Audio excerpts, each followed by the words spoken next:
Hello guys, welcome to the Fanfic Club. So in this video, we will see, what if Daphne Greengrass accidentally touched Harry's hand in year 1 and an ancient marriage bond revealed 34 blocks on his magic. If you enjoy these kinds of stories, don't forget to show us some love by hitting the like button and subscribing to the channel. Your support means the world to us. Now, let's start the story. Chapter 1. The binding touch. The dungeon classroom smelled of pickled ingredients and burning candles. Harry Potter hunched over his cauldron, squinting at the instructions in his textbook through glasses that desperately needed cleaning. 6 weeks into his first year at Hogwarts, and potions remained the class he dreaded most. Add 3 drops of salamander blood, not your entire supply, Longbottom. Professor Snape's voice cut through the room like a curse. The potions master loomed behind Neville, who trembled so badly that Harry feared for the integrity of his cauldron. Ron leaned toward Harry. Bet you 5 chocolate frogs that Neville melts another cauldron before class ends. That's not fair, Harry whispered back, carefully measuring crushed beetle legs. It's like betting the sun will rise. Professor Snape's eyes snapped in their direction. Potter. Since you find time to socialize, perhaps you can demonstrate the proper way to prepare moonstone for this potion. Harry froze. They hadn't covered moonstone preparation yet, the ingredient wasn't even listed in today's recipe. The silence stretched as 20 pairs of eyes fixed on him. I don't know, sir, he finally admitted. Snape's lip curled. 5 points from Gryffindor for your ignorance. The rest of you, continue working. He swept away, black robes billowing behind him. Greasy git, Ron muttered. Harry sighed and returned to his potion, which had turned an alarming shade of orange rather than the soft blue described in the book. At the workbench beside him, Hermione's potion bubbled a perfect azure. She caught his eye and gestured toward his cauldron, then mimed stirring counterclockwise. Gratefully, Harry switched his stirring direction. The orange began to fade, but the potion remained stubbornly reddish. You need powdered valerian root, came a soft voice from his right. Harry turned, surprised to find himself looking at a girl with long blonde hair pulled back in a practical braid. Her green-trimmed robes marked her as Slytherin, but her expression held none of the contempt he'd come to expect from Malfoy and his gang. What? Harry blinked. Valerian root, she repeated, eyes flicking toward Snape, who was berating a Hufflepuff across the room. Your flame was too hot earlier. It degraded the asphodel. Add a pinch of powdered valerian to stabilize it. Harry hesitated, glancing at the Slytherin table where Malfoy was watching with narrowed eyes. The girl sighed. Fine. Ruin your potion. Makes no difference to me. No, wait, Harry said quickly. Thank you. I'm Harry, I know who you are, Potter. She turned back to her own cauldron, which simmered a perfect blue. Harry tentatively reached for the jar of valerian root on the shared ingredient table between them. As he sprinkled a small amount into his cauldron, the girl reached for her stirring rod at the same moment. Their hands brushed, just the slightest touch of fingers against knuckles. The world stopped. A searing heat raced up Harry's arm, through his chest, behind his eyes. Golden light erupted where their skin connected, enveloping their hands in a pulsing glow. The sensation wasn't pain, exactly, but an overwhelming pressure that seemed to come from inside his very bones. Distantly, he heard gasps and exclamations. Snape shouting something. The girl, he still didn't know her name, stared at him with wide, horrified eyes, her mouth forming a perfect O of shock. Neither could pull away. The golden light intensified, shooting upward in a column that reached the dungeon ceiling. Within the radiance, Harry felt something crack inside him, like a shell breaking. Power surged through the fissures, raw and electric. Then everything went black. Completely irresponsible. This is precisely why ingredients tables should be segregated by house. The angry voice penetrated Harry's consciousness before he could open his eyes. His body felt strange, lighter, yet somehow more substantial. Every nerve ending seemed to tingle with awareness. Severus, please. What's done is done. We must address the immediate situation. Dumbledore. That was Dumbledore speaking. Harry's eyelids fluttered. He's waking up, said a woman's voice. Madame Pomfrey. Harry forced his eyes open. The hospital wing's familiar ceiling came into focus, though the colors seemed oddly more vibrant than he remembered. He turned his head and found Professor Dumbledore, Professor Snape, and Madame Pomfrey standing nearby. Beside them was an elegant couple he didn't recognize, the man tall with blonde hair going silver at the temples, the woman regal with the same blonde hair as. Harry bolted upright. The girl. What happened to her? I'm here, Potter, came that same soft voice from his right. Harry turned to find her in the adjacent bed, propped up against pillows. Her face was pale, but her blue eyes were clear and focused, and thoroughly annoyed. Miss Greengrass will be fine, as will you, Harry, Dumbledore said. Though I must say, you've given us quite the unexpected development. Greengrass? Harry repeated. Daphne Greengrass, the girl supplied stiffly. And I'd prefer if we could address the catastrophe at hand rather than exchange pleasantries. Daphne, the elegant woman admonished gently. What catastrophe? Harry asked, confusion mounting. What happened? There was this light. What happened? Snape interrupted coldly, is that you and Miss Greengrass have activated an ancient magical bond that, by all rights, should have remained dormant for another century at least. Harry blinked. A bond? What kind of bond? The tall man, presumably Mr. Greengrass, stepped forward. A marriage bond, Mr. Potter. What? Harry's voice cracked. Marriage? Ron's voice suddenly called from the doorway. Harry's married. Harry's head whipped around to see Ron and Hermione being held back by Professor McGonagall at the hospital wing entrance. Not now, Mr. Weasley. McGonagall said sharply. Return to your common room immediately. But Harry's our friend. Hermione protested. Out. Madame Pomfrey pointed her wand at the door, which swung shut with a bang. Harry's mind reeled. Marriage? He was 11. This had to be some kind of terrible joke. This is not a humorous matter, Mr. Potter, Snape said, as if reading his thoughts. Ancient magical bonds are not to be trifled with, particularly one as rare as the vinculum hereditas. I don't understand, Harry said desperately. We barely touched. How could that make us married? Dumbledore sighed heavily. The bond was not created by your touch, Harry. It has existed between your families for centuries, dormant and waiting. Your contact merely awakened it. But I've never even heard of the Greengrasses before today. Harry protested. Mr. Greengrass's eyebrows rose. That's rather the problem, isn't it? You should have been well aware of the potential for this bond. The fact that you weren't. He exchanged a meaningful look with his wife. It points to deliberate suppression of information, Mrs. Greengrass finished, her voice tight. One of many concerning discoveries today. Dumbledore cleared his throat. Cygnus, perhaps we should discuss the more pressing matter. Yes, Daphne cut in, her voice shaking slightly. Like how we're going to break this. This thing. Harry nodded vigorously. Can't we just, I don't know, cancel it? The adults exchanged uneasy glances.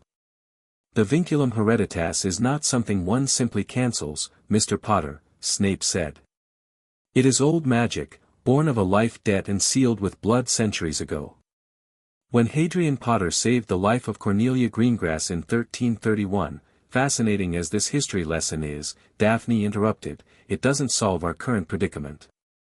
Quite right, her father agreed. While we research potential solutions, there are more immediate concerns. His expression darkened as he turned to Dumbledore. Such as the 34 magical blocks we detected on Mr. Potter during the diagnostic spells. The room went silent. 34 what? Harry asked. Dumbledore's normally twinkling eyes were grave. I placed certain protective enchantments on you after your parents' deaths, Harry. For your safety. No, Mrs. Greengrass said sharply. Do not mischaracterize this, Dumbledore. These are not protective enchantments. They are bindings designed to restrict magical ability and suppress hereditary talents. Harry felt the blood drain from his face. Someone blocked my magic. On purpose? Many someones, if the varied magical signatures are any indication, Mr. Greengrass said grimly. Though the majority bear the same signature. All eyes turned to Dumbledore, whose aged face suddenly looked much older. I did what I believed necessary to protect both Harry and those around him, the headmaster said quietly. His magical core was unstable after that night. The blocks were meant to be temporary, removed gradually as he matured. 34 blocks is not protection, Snape said, surprising Harry with what almost sounded like defense. It's crippling. And yet, despite these blocks, Mr. Potter still managed to survive the killing curse, Dumbledore noted. Imagine the instability had his full power been unleashed. Wait, Harry interrupted, his mind spinning. Are you saying I'm supposed to be more powerful? The bond has already begun dissolving the blocks, Madame Pomfrey said, consulting a glowing chart above Harry's bed.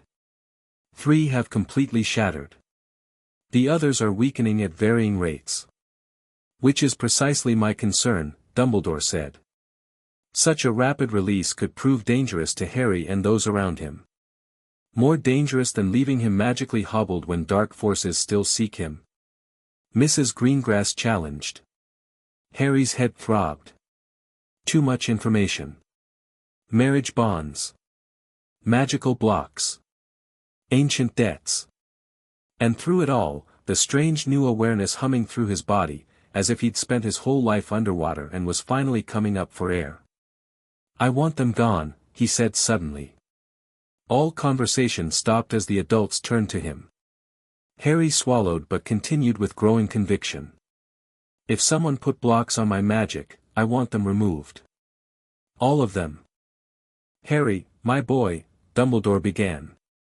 Don't my boy him, Daphne cut in sharply. You lost that right when you decided to chain his magic. Harry shot her a surprised but grateful look. Despite her obvious displeasure with their situation, she seemed genuinely outraged on his behalf. The blocks must be removed carefully, Snape said, his black eyes calculating as they moved between Harry and Dumbledore. Magical bindings this extensive cannot be shattered all at once without risk of core fracture or worse. Then we'll remove them properly, Mr. Greengrass said. Under supervision of a certified magical healer and a master curse breaker. Cygnus, Dumbledore started. This is not open for discussion, Albus, Mrs. Greengrass said with steel in her voice. Our daughter is now bound to this boy. His well-being directly affects hers. We will ensure the blocks are removed safely, but they will be removed. Dumbledore's shoulders sagged slightly. I understand your position. Perhaps we can discuss a reasonable timeline. First, Madame Pomfrey interrupted, these children need rest. Their cores are in flux, and this discussion isn't helping their recovery. Quite right, Dumbledore nodded. We shall continue this conversation tomorrow, after everyone has had time to process today's events. We'll be staying at the Three Broomsticks, Mr. Greengrass informed the headmaster. And we'll expect unrestricted access to our daughter and Mr. Potter. Of course, Dumbledore agreed, though Harry thought he detected reluctance. Wait, Harry called as the adults prepared to leave. What does this bond actually mean? For us, I mean. He glanced at Daphne, who looked equally apprehensive. Mrs. Greengrass returned to the space between their beds. The vinculum hereditas creates a connection between your magical cores. You'll likely experience some awareness of each other's emotions and general well-being. In traditional times, it would have been considered a formal betrothal, to be consummated when both parties reached majority. Harry felt his face flush scarlet. Daphne stared resolutely at the ceiling. However, Mr. Greengrass added quickly, modern interpretations allow for more flexibility. The important thing now is to understand the bond's properties and ensure both your magic stabilize safely. Will we have to stay together? Daphne asked, her voice carefully controlled. Some proximity will likely be beneficial during the initial adjustment, her mother explained.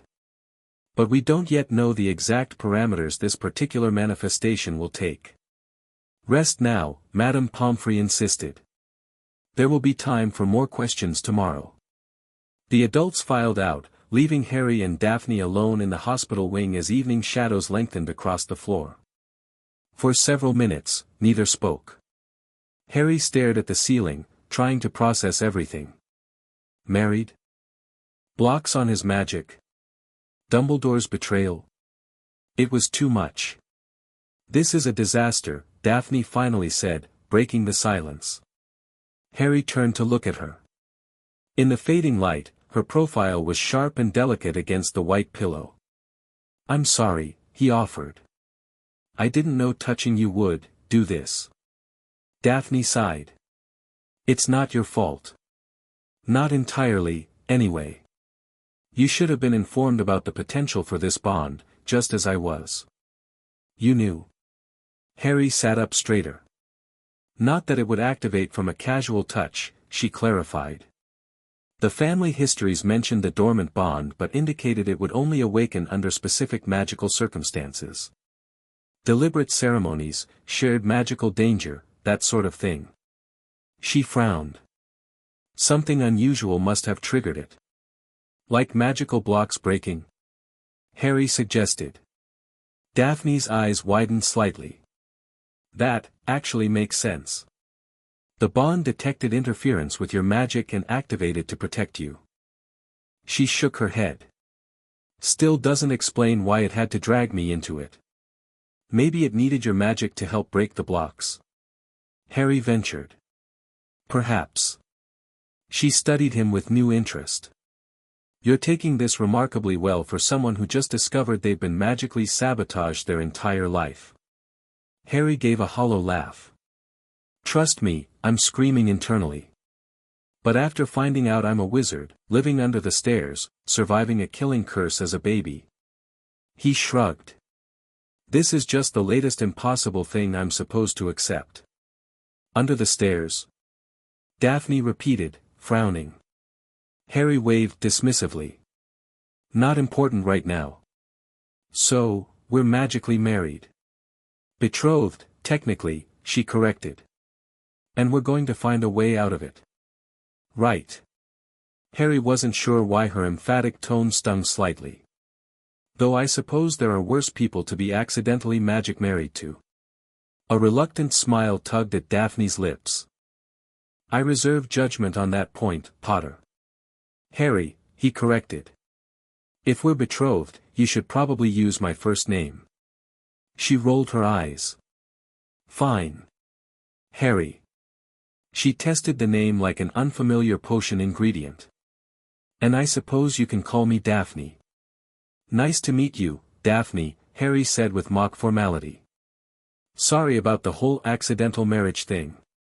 Betrothal, she corrected again, but her expression had softened slightly. And I'm more concerned about these blocks on your magic. 34 is unprecedented. Harry sobered. Why would Dumbledore do that? I thought he was. I mean, everyone acts like he's this great wizard who looks out for everyone. Politics, Daphne said simply. Power. Control.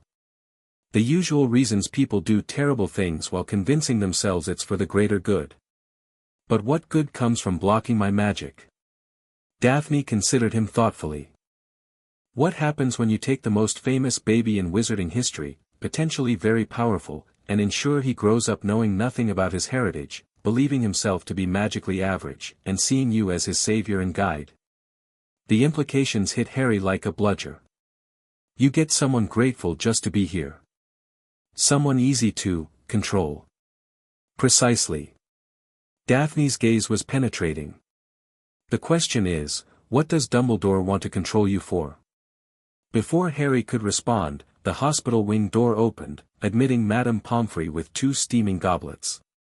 "Dreamless sleep," she announced, placing one beside each bed. "You both need proper rest while your cores stabilize." "But," Harry began. "No arguments, Mr. Potter. Healer's orders." Harry glanced at Daphne, who gave an almost imperceptible nod as she took her goblet. He followed suit, downing the potion in several gulps.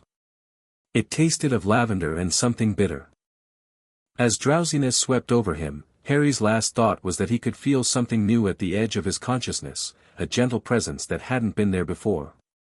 Daphne, he realized, just before sleep claimed him completely.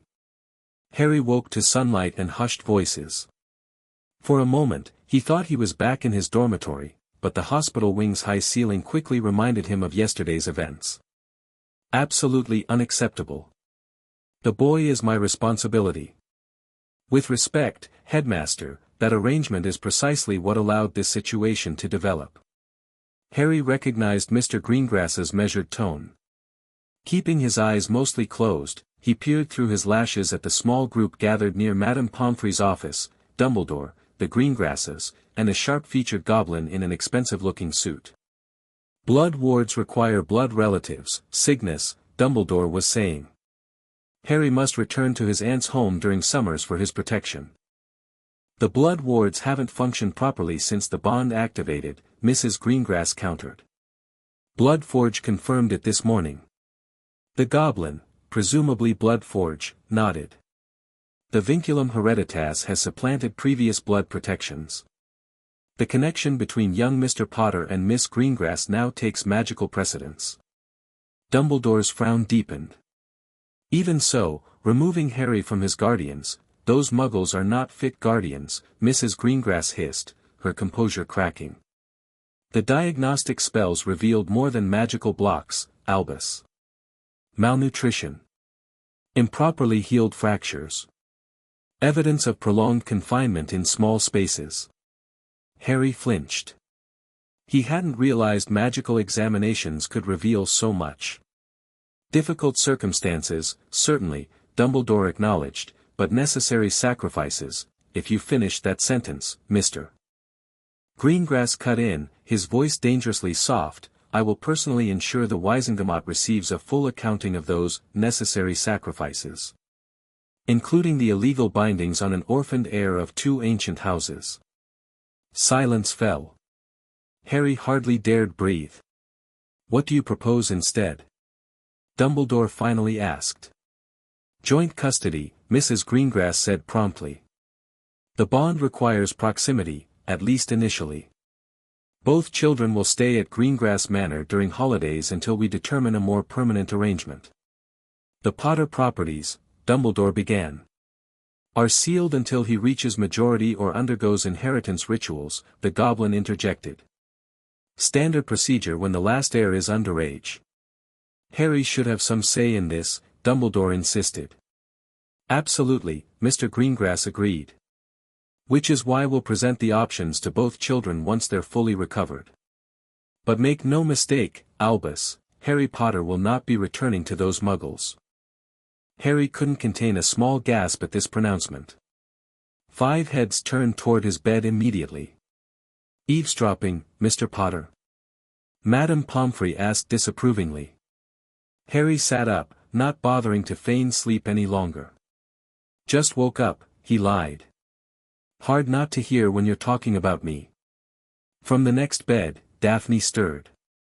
"Subtlety, Potter. We'll have to work on that," she murmured, eyes still closed. Despite everything, Harry felt his lips twitch toward a smile. Dumbledore approached his bedside. "Harry, my boy. How are you feeling this morning?" "Different," Harry answered honestly. Like I've been wearing clothes 3 sizes too small my whole life, and someone just gave me the right size." The Greengrasses exchanged significant looks. "The magical blocks," Mrs. Greengrass said. "You're feeling the absence of the 3 that shattered completely." "Only 3?" Harry asked, surprised. It feels like, a lot more space than that. 3 completely gone, the goblin clarified, stepping forward. 7 others partially degraded. The remaining 24 intact but weakened by the bond's magic. I'm sorry, Harry said, but who are you exactly? The goblin bowed slightly. Bloodforge, senior accounts manager for both the Potter and Greengrass vaults, and certified curse-breaking specialist. He's here to help assess the blocks and begin removing them safely, Mr. Greengrass explained. And to execute certain legal changes necessitated by your new status, Bloodforge added. Harry glanced at Daphne, who was now sitting up, her hair loose around her shoulders. She looked younger this way, less guarded. What kind of legal changes? She asked. The activation of the vinculum hereditas constitutes a formal betrothal under wizarding law, Bloodforge explained. This grants certain rights and protections to both parties, including mutual guardianship arrangements and access to specific family resources. Harry's head spun. So I really am, betrothed? Legally? In ancient terms, you would be considered shield-bound, Mrs. Greengrass said gently. Your magic recognized a threat, the blocks, and sought an ally in compatible magic. The betrothal aspect is a modern legal interpretation. Can it be broken? Daphne asked directly. Bloodforge's expression turned grave. The vinculum hereditas is one of the oldest documented magical bonds. Historical records suggest it can be adjusted, but rarely severed completely without severe magical consequences. What kind of consequences? Harry pressed. Loss of magical ability. Core instability. In some cases, death. The room fell silent again. So we're stuck together? Daphne asked, her voice smaller than Harry had heard it before. Not necessarily, Bloodforge hedged. The bond's requirements may change as you mature and as Mr. Potter's magic stabilizes. For now, it demands proximity and cooperation. The future parameters remain to be seen. One problem at a time, Mr. Greengrass suggested. First, we address the blocks. Then we research the bond more thoroughly. Agreed, Dumbledore said, though Harry noted he seemed less than enthusiastic. However, I must insist that the blocks be removed gradually, with proper medical supervision. That was always the intention, Bloodforge said dismissively. Gringotts has no desire to see Mr. Potter's magic destabilize. It would be bad for business. When can we start? Harry asked eagerly. This afternoon, if Madame Pomfrey agrees that you're sufficiently recovered from the initial shock, Mrs. Greengrass said. The matron approached with her wand drawn. Let me check their cores first. She waved her wand in complex patterns over both Harry and Daphne, producing glowing diagrams that meant nothing to Harry but seemed to satisfy the adults. Their cores are stabilizing nicely, Madame Pomfrey announced. Miss Greengrass shows minimal disruption. Mr. Potter's core is still adjusting to the partial block dissolution, but the process appears controlled. Excellent, Bloodforge said. I suggest beginning with the linguistic suppression block. It's among the weakest and least integrated with his core functions. Linguistic suppression. Harry repeated. What's that? A block preventing you from learning or speaking certain languages, Mrs. Greengrass explained, her expression hardening. Specifically, Parseltongue. Harry's eyes widened. Snake language. Why would anyone block that? The adults exchanged uncomfortable glances. Parseltongue has certain associations in Wizarding Britain, Dumbledore said carefully. It was a known ability of Voldemort's, and given the circumstances of your connection to him, I thought it prudent to suppress the ability to prevent misconceptions. You mean you didn't want people thinking I was like him, Harry translated flatly. The ability is hereditary in the Potter line, Mr. Greengrass said. It appears every few generations. It has nothing to do with dark magic, despite popular superstition. There's a block stopping me from speaking a language I inherited. Harry felt a surge of anger. What else can't I do because someone decided I shouldn't? That's what we intend to discover, Bloodforge said grimly. The full assessment will reveal all abilities and talents being suppressed. Daphne had been quiet, but now she fixed Dumbledore with a cool stare. Were you ever planning to remove these blocks? Or was Harry supposed to go through his entire life never knowing what he could really do? Dumbledore sighed heavily. I had planned to begin removing them gradually starting in his 3rd year, when his core would be more developed and stable. That's not good enough, Harry said firmly. I want them gone. All of them. And they will be, Mr. Greengrass assured him. Safely and properly. In the meantime, Mrs. Greengrass added, we need to discuss your living arrangements, Harry. As my husband mentioned earlier, the bond makes it inadvisable for you to return to your Muggle relatives. Harry couldn't suppress a flicker of hope. I wouldn't have to go back to the Dursleys. Dumbledore frowned.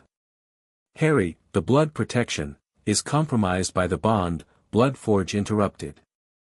And inadequate given the 34 magical blocks that were placed while the boy was supposedly under your protection, headmaster. Dumbledore's mouth tightened, but he didn't argue further. We're proposing that you stay with our family during holidays, Mrs. Greengrass explained. The bond will require regular contact between you and Daphne regardless, and our home has suitable protections. Harry glanced at Daphne, who looked resigned but not openly opposed to the idea. Would that be okay with you? He asked her directly. She seemed surprised by the question. It's not like we have many options, Potter. The bond won't let us separate too far without consequences. Harry, he reminded her. She rolled her eyes. Fine. Harry. Well, Harry. Mrs. Greengrass prompted. Stay with a wizarding family instead of the Dursleys. Live in a magical home where he wouldn't be locked up, starved, or treated like a burden. Even if it meant navigating this strange new bond with a girl he barely knew. Yes, Harry said firmly. I'd like that very much. Thank you. Excellent, Mr. Greengrass nodded. We'll make the arrangements. For now, focus on recovering and preparing for the block removal this afternoon. Perhaps I could have a moment alone with Harry? Dumbledore suggested. Absolutely not, Mrs. Greengrass said immediately. Any conversation you wish to have with Harry can include his betrothed and her family, or not occur at all. Harry felt a rush of gratitude toward these people who were suddenly defending him so fiercely. Dumbledore's eyes had lost their twinkle entirely. Very well. Harry, I hope you understand that everything I've done has been with your best interests at heart. Harry met the headmaster's gaze steadily. I'm not sure I know what my best interests are anymore, Professor. But I'd like the chance to find out for myself. Something like sadness crossed Dumbledore's face. I see. We shall speak more when you've had time to process these changes. He nodded to the group and departed, his purple robe swishing behind him. As the door closed, Harry let out a breath he hadn't realized he was holding. Well handled, Mr. Potter, Bloodforge commented. Indeed, Mr. Greengrass agreed. Now, let's discuss what to expect during the block removal process. The afternoon brought a flurry of activity to the hospital wing. Professors McGonagall and Snape arrived to observe, along with a severe-looking witch introduced as Healer Abernathy from St. Mungo's. Ron and Hermione had tried to visit between classes but were shooed away by Madame Pomfrey with promises that Harry could see them tomorrow. Now Harry sat cross-legged on his hospital bed, facing Daphne who mirrored his position on her own bed. Between them stood Bloodforge, arranging a series of silver instruments on a small table. The process is straightforward, the goblin explained. We've identified the Parseltongue suppression block as our starting point. I'll use these tools to isolate the block's anchor points, then systematically dissolve the magical bindings. Will it hurt? Harry asked nervously. Discomfort is possible, Healer Abernathy said bluntly. But we've prepared pain management potions should they be necessary. The bond will help stabilize your magic during the process, Mrs. Greengrass added. Daphne's presence creates a sort of safety net. Daphne looked less than thrilled with this description but nodded resolutely. We're ready when you are, Mr. Potter, Bloodforge said. Harry took a deep breath. Let's do it. Bloodforge lifted a silver rod etched with runes and touched it to Harry's forehead.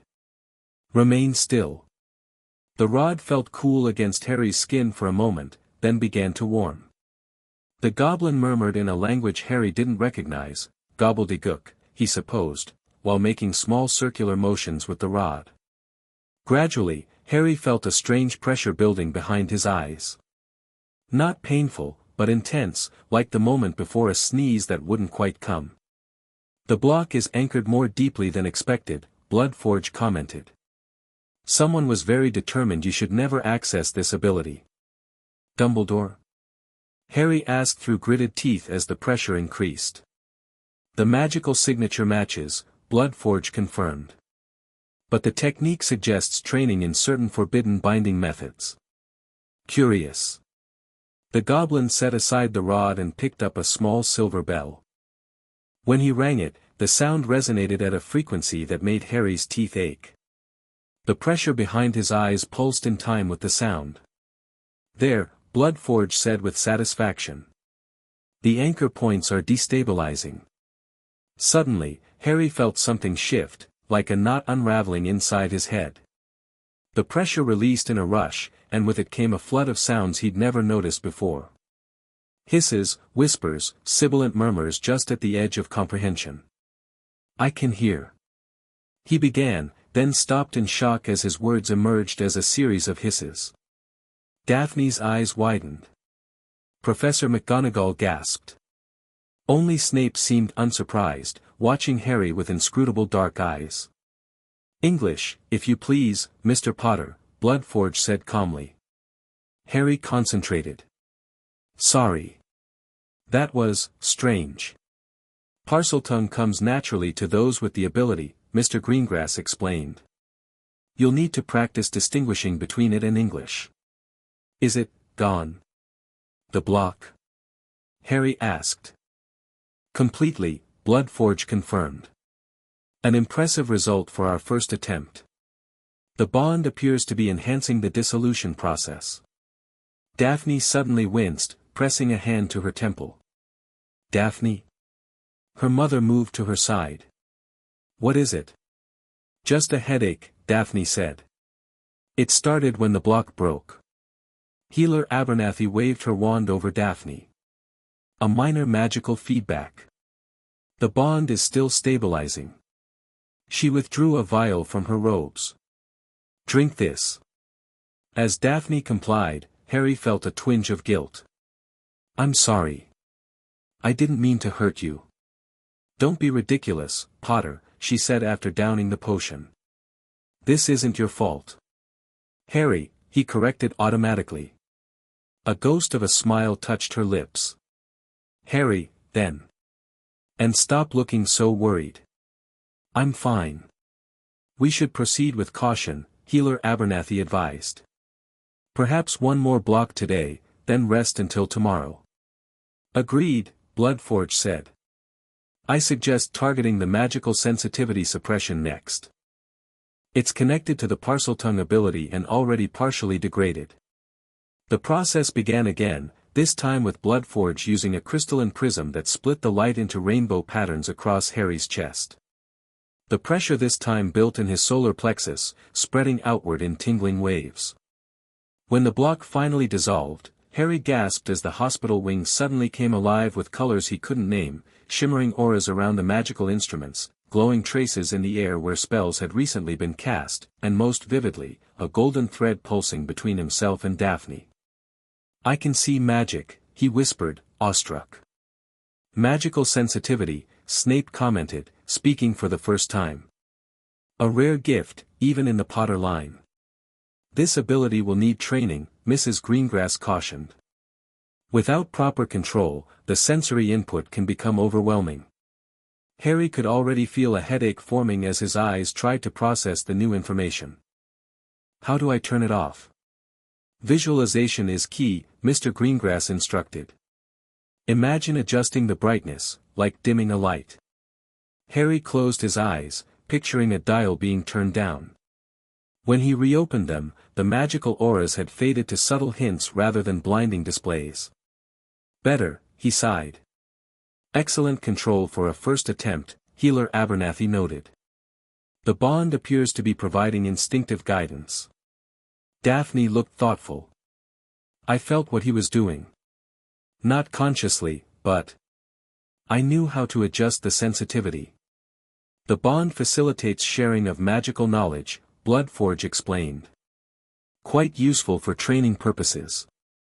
Harry stared at the golden thread connecting him to Daphne, now visible as a faint shimmer.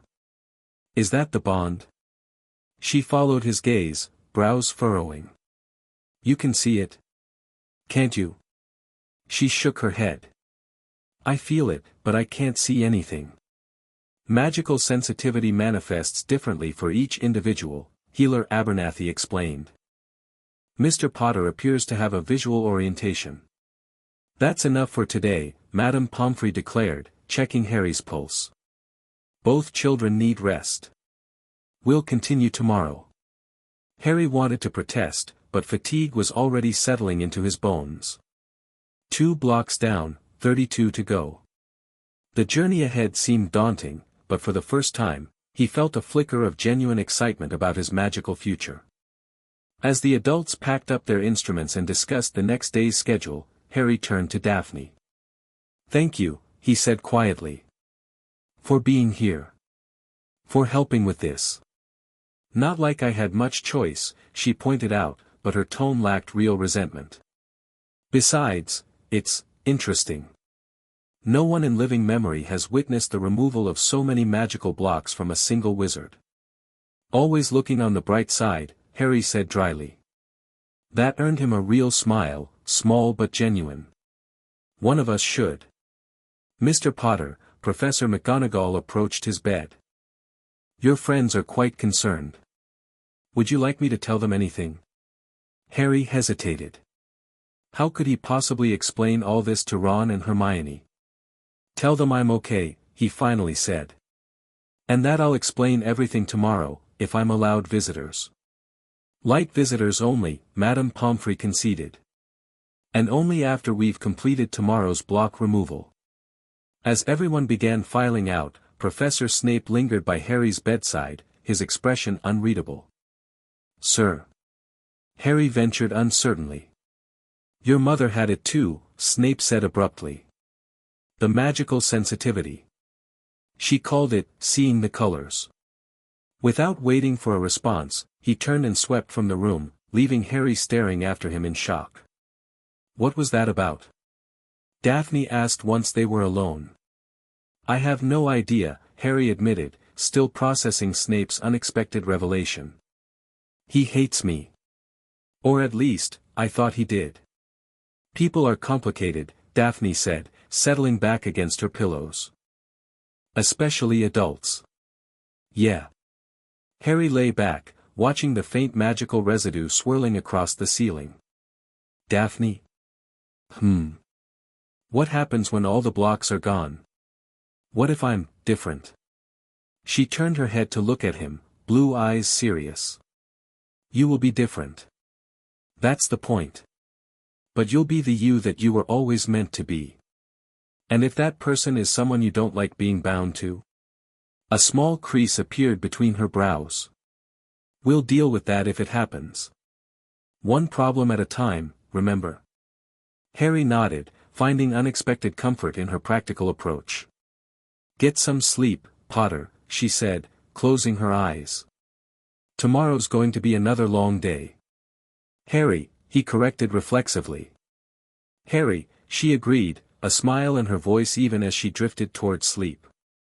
Harry stayed awake a while longer, watching the golden thread between them pulse gently with each of their heartbeats, wondering what other surprises tomorrow would bring. The next few days fell into a rhythm. Each morning brought assessment and preparation, each afternoon, the careful removal of 1 or 2 blocks, followed by rest and adjustment. Harry's friends were allowed brief visits, during which he tried to explain the situation as best he could. Ron had been predictably stunned by the marriage bond and jealous of Harry's increasing magical abilities. Hermione, after her initial shock, had thrown herself into researching both the vinculum hereditas and magical bindings, arriving each day with new theories and historical precedents. The bond hasn't been activated in over 200 years, she informed them during one visit, balancing a massive tome on her knees. The last documented case was between Thaddeus Greengrass and Eloise Potter in 1793. What happened to them? Harry asked, genuinely curious. They eventually married properly and had 3 children, Hermione read. Apparently Thaddeus was a renowned curse breaker and Eloise became a master enchantress. They created several magical innovations together. Daphne, who had gradually begun participating in these conversations, raised an eyebrow. Are you suggesting this might not be the disaster we initially thought? Hermione shrugged. I'm just sharing the historical record. Though it does seem like the bond might have chosen well, magically speaking. Harry's blocks suggest tremendous potential. By the end of the week, 12 blocks had been completely removed, with another 8 partially dissolved.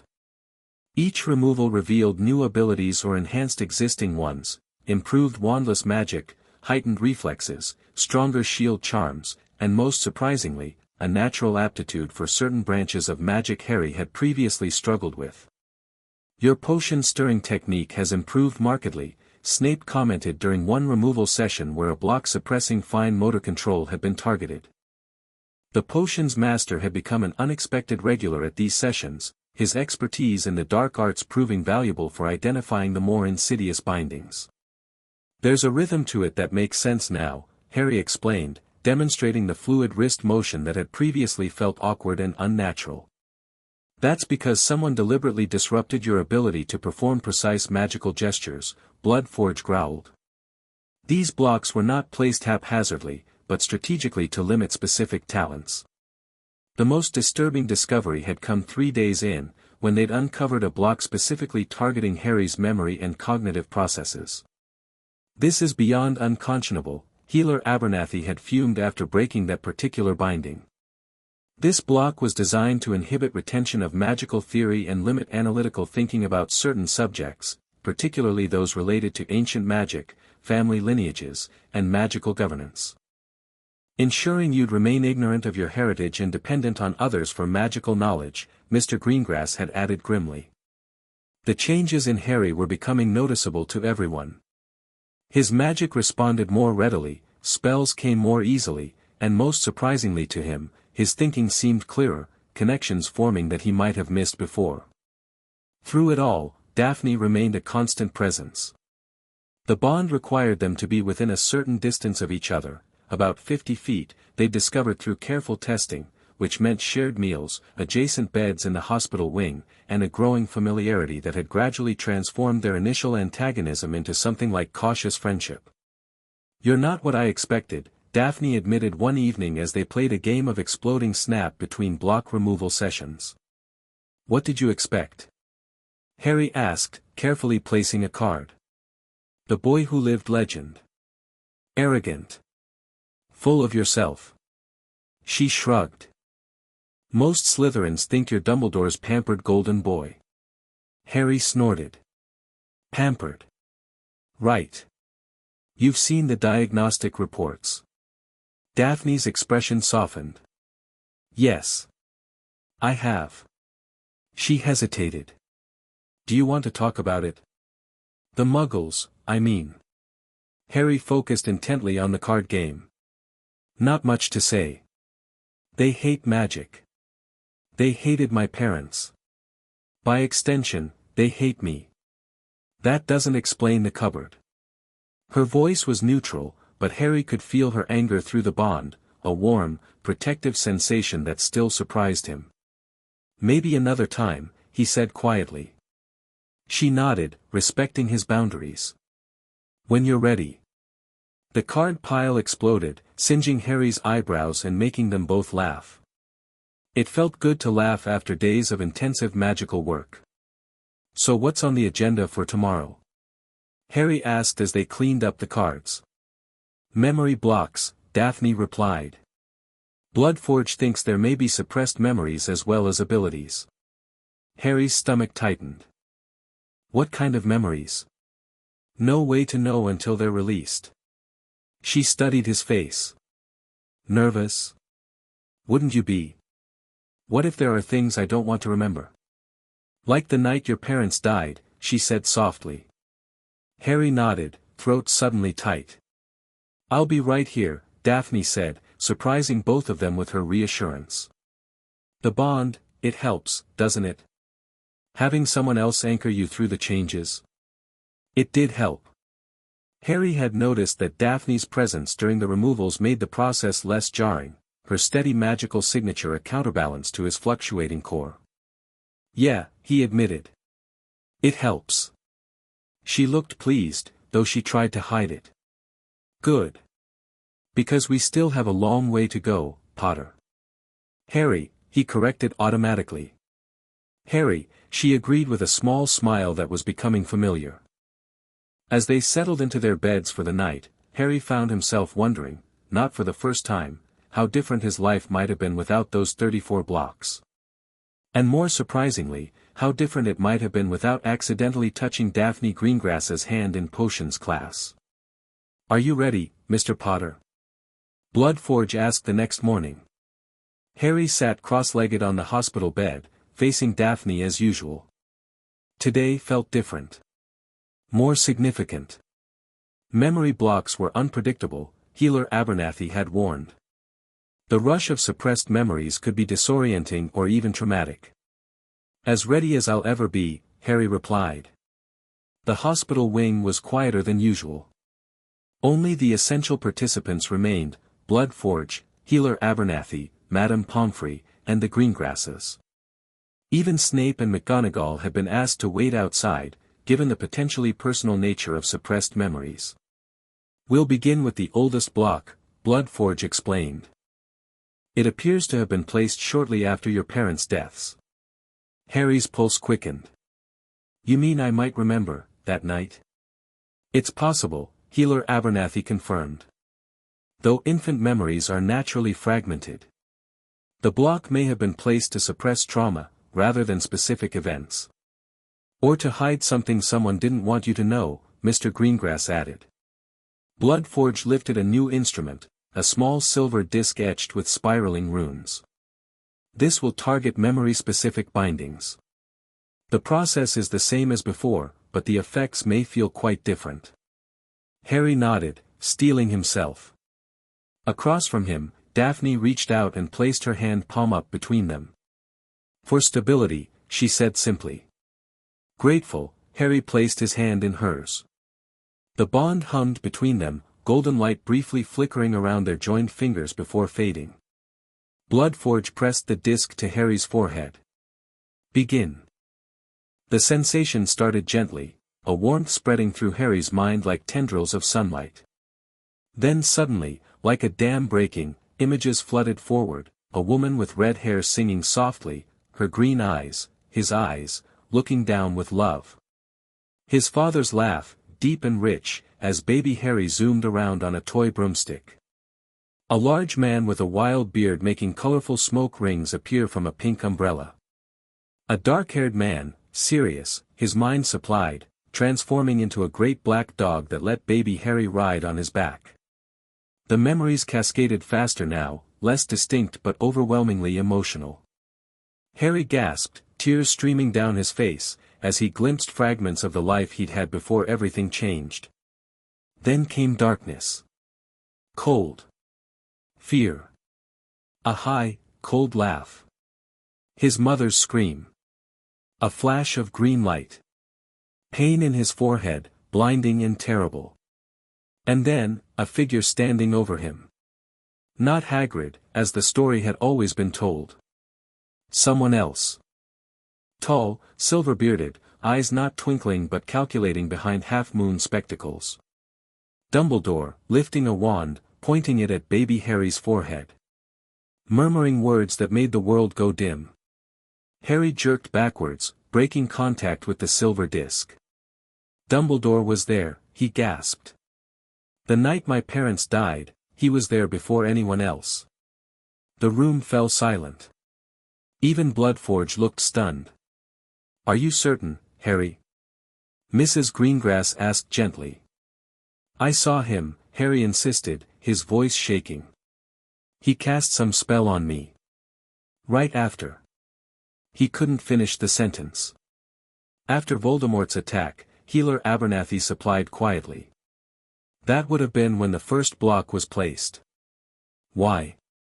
Harry demanded. Why would he be there? Why would he block my magic right after my parents were murdered? No one had answers, but the implications hung heavy in the air. We should continue, Bloodforge finally said. There are 2 more memory blocks identified. I need a minute, Harry said, still reeling from the revelation. Daphne squeezed his hand, which he realized he was still gripping tightly.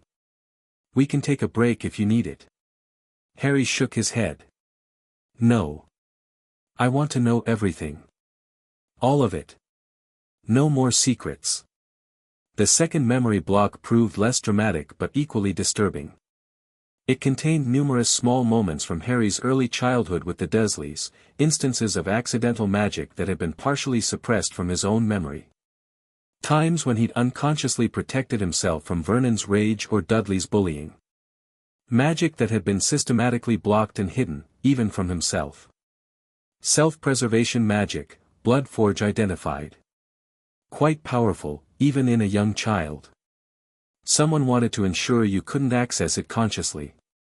The third memory block was different, not suppressing past memories, but rather the ability to form certain types of new ones.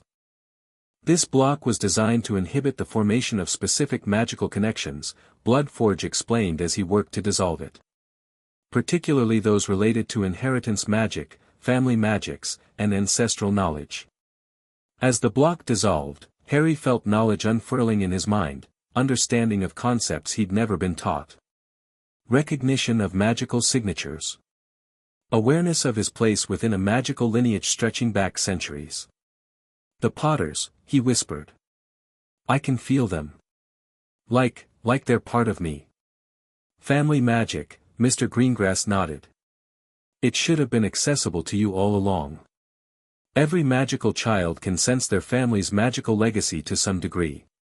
This is why you didn't recognize the potential for the bond, Mrs. Greengrass added.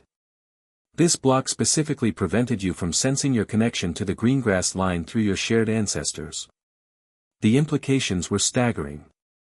Someone, Dumbledore, most likely, had systematically cut Harry off from his heritage, his power, even his own memories. Why? Harry asked again, the single word encompassing a universe of hurt and betrayal. Control, Daphne said quietly, still holding his hand.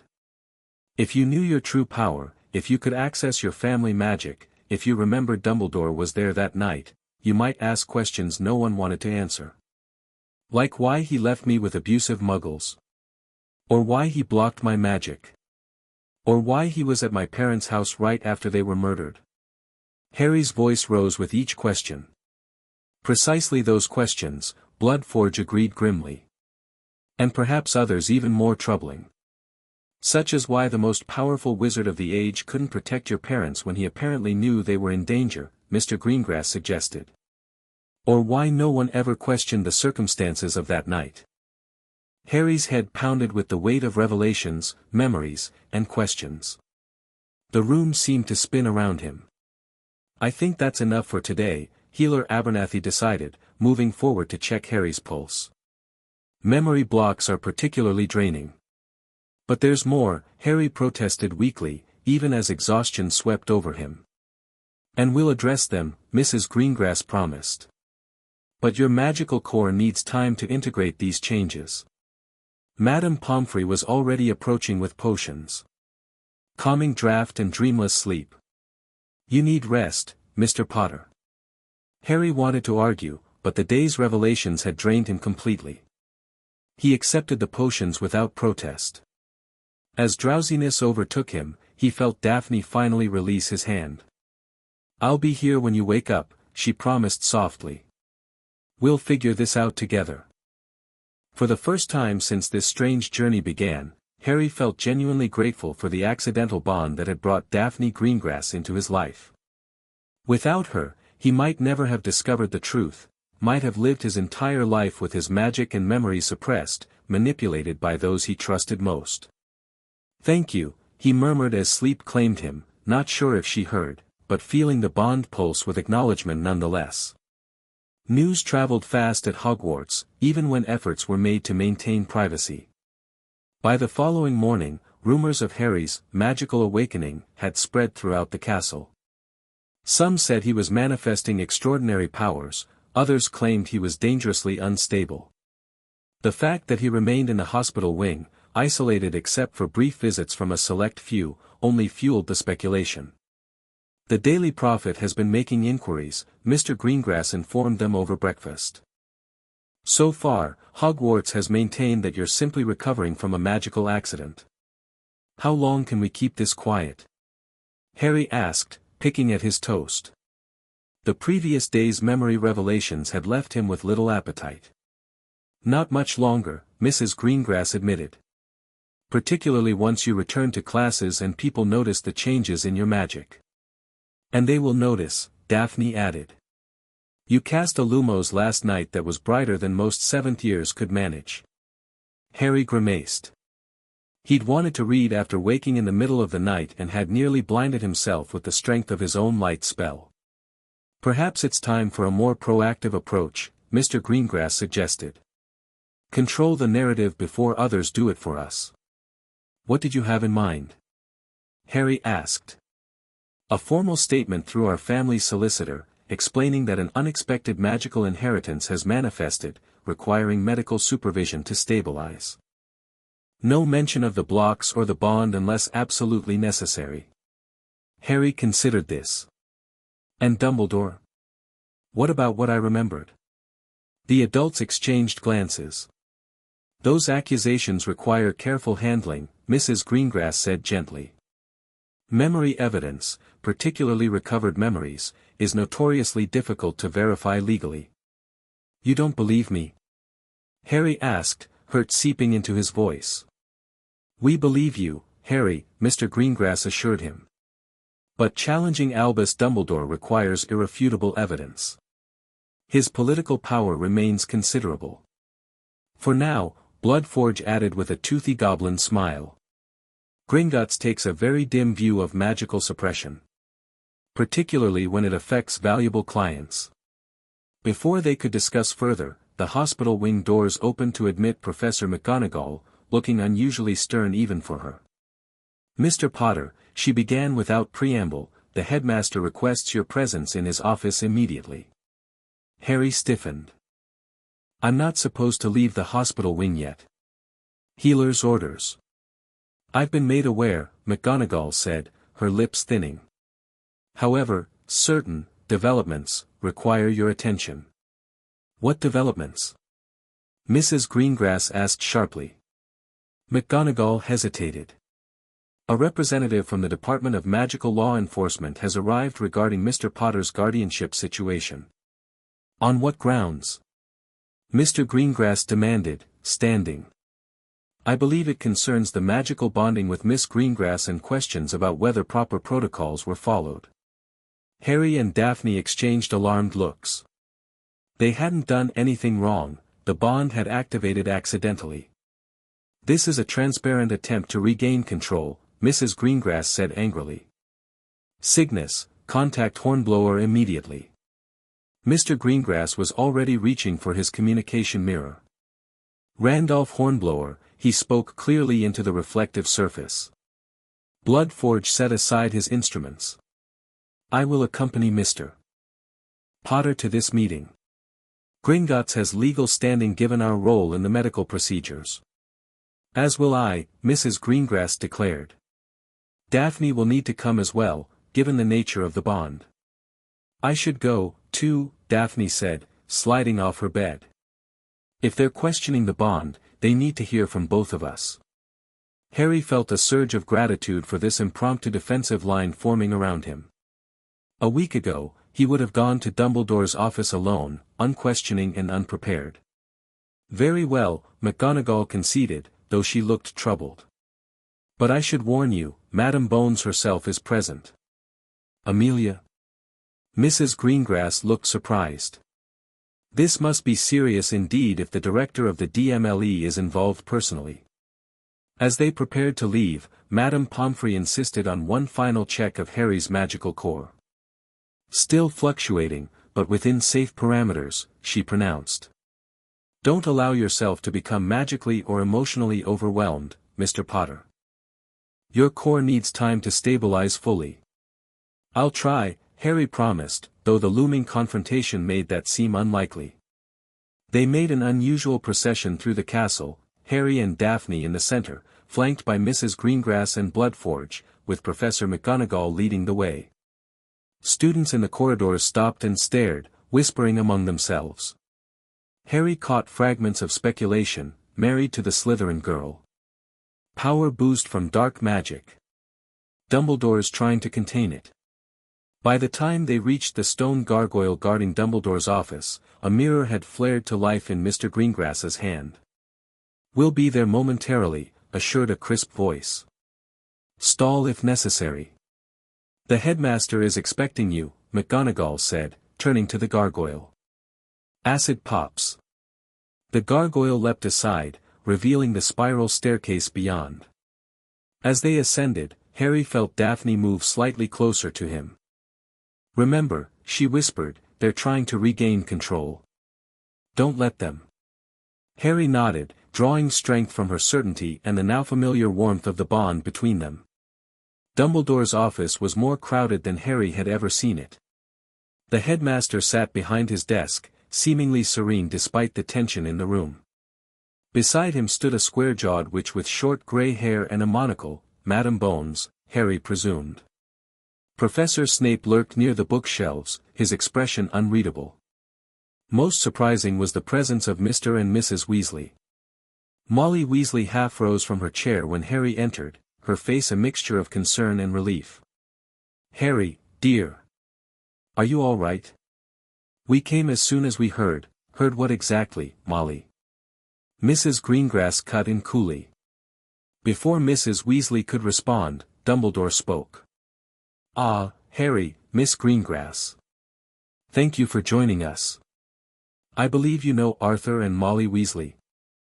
And this is Madame Amelia Bones, Director of Magical Law Enforcement. What is this about, Headmaster? Harry asked directly, surprised by the steadiness in his own voice. A matter of some delicacy, Dumbledore replied. It concerns your current situation. You mean the magical blocks you placed on me, or the fact that I'm now betrothed to Daphne because of an ancient bond? Harry asked bluntly. Mrs. Weasley gasped.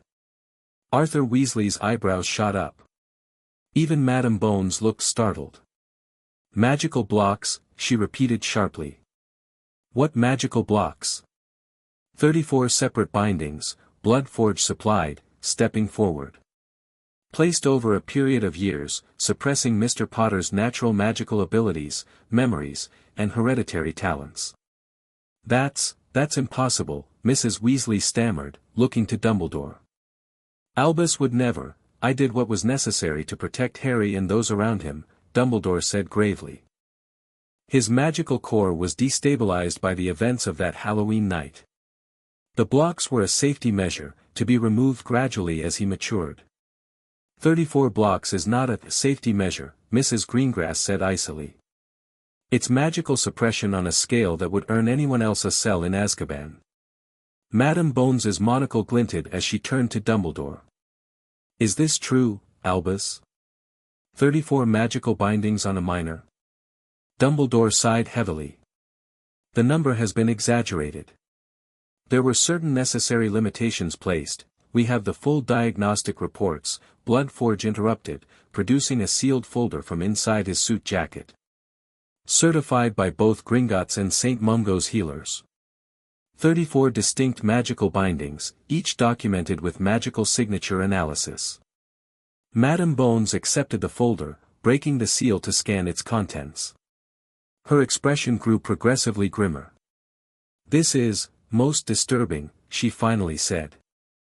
"But it does not explain why I was summoned regarding a guardianship dispute." "That would be my doing," Dumbledore admitted. "Given Harry's magical volatility and the unexpected activation of an ancient bond with Miss Greengrass, I felt it prudent to review his guardianship arrangements." "As his magical guardian, you are not," Bloodforge interrupted again, this time with a predatory smile. "And never were." Silence fell over the office. "I beg your pardon," Dumbledore said, his usual twinkle entirely absent. "You never legally established magical guardianship over Harry Potter," the goblin elaborated. "Oh, you've acted as his de facto guardian, certainly. Made decisions regarding his placement, his finances, his magic. But no formal guardianship was ever registered with either the Ministry or Gringotts." "That's absurd," Dumbledore said dismissively. "As Chief Warlock, I personally ensured that the Potter will remain sealed, Mr. Greengrass's voice came from the doorway as he strode into the office, accompanied by a sharp-featured wizard in formal legal robes. Thus preventing anyone from discovering that Sirius Black was named Harry's legal guardian, with Alice Longbottom as secondary. Harry felt as though the floor had dropped from beneath him. Sirius Black. The man who betrayed my parents. Allegedly betrayed, corrected the wizard beside Mr. Greengrass. Randolph Hornblower, Mr. Potter. Solicitor for the Greengrass family and now representing your interests as well." Madam Bones looked thunderstruck. "The Potter will name Sirius Black as guardian?" "But he was the secret keeper." "Was he?" Hornblower asked silkily. "Curious that no transcript of his trial exists in ministry records. Almost as if he never received one." The office erupted in chaos. Mrs. Weasley was exclaiming in horror. Madam Bones was demanding explanations. Dumbledore was attempting to regain control of the conversation. Through it all, Harry stood frozen, revelations crashing over him in waves. "Enough." Daphne's voice cut through the clamor, surprisingly powerful from someone so young. "This isn't helping Harry." All eyes turned to her in surprise. "Miss Greengrass is correct," Madam Bones said, regaining her composure. "We need order and facts." She turned to Dumbledore. "Albus, is it true that Sirius Black never received a trial?" Dumbledore's hesitation was answer enough. "It was a chaotic time," he finally said. "The evidence against Black was overwhelming, so overwhelming that due process could be ignored."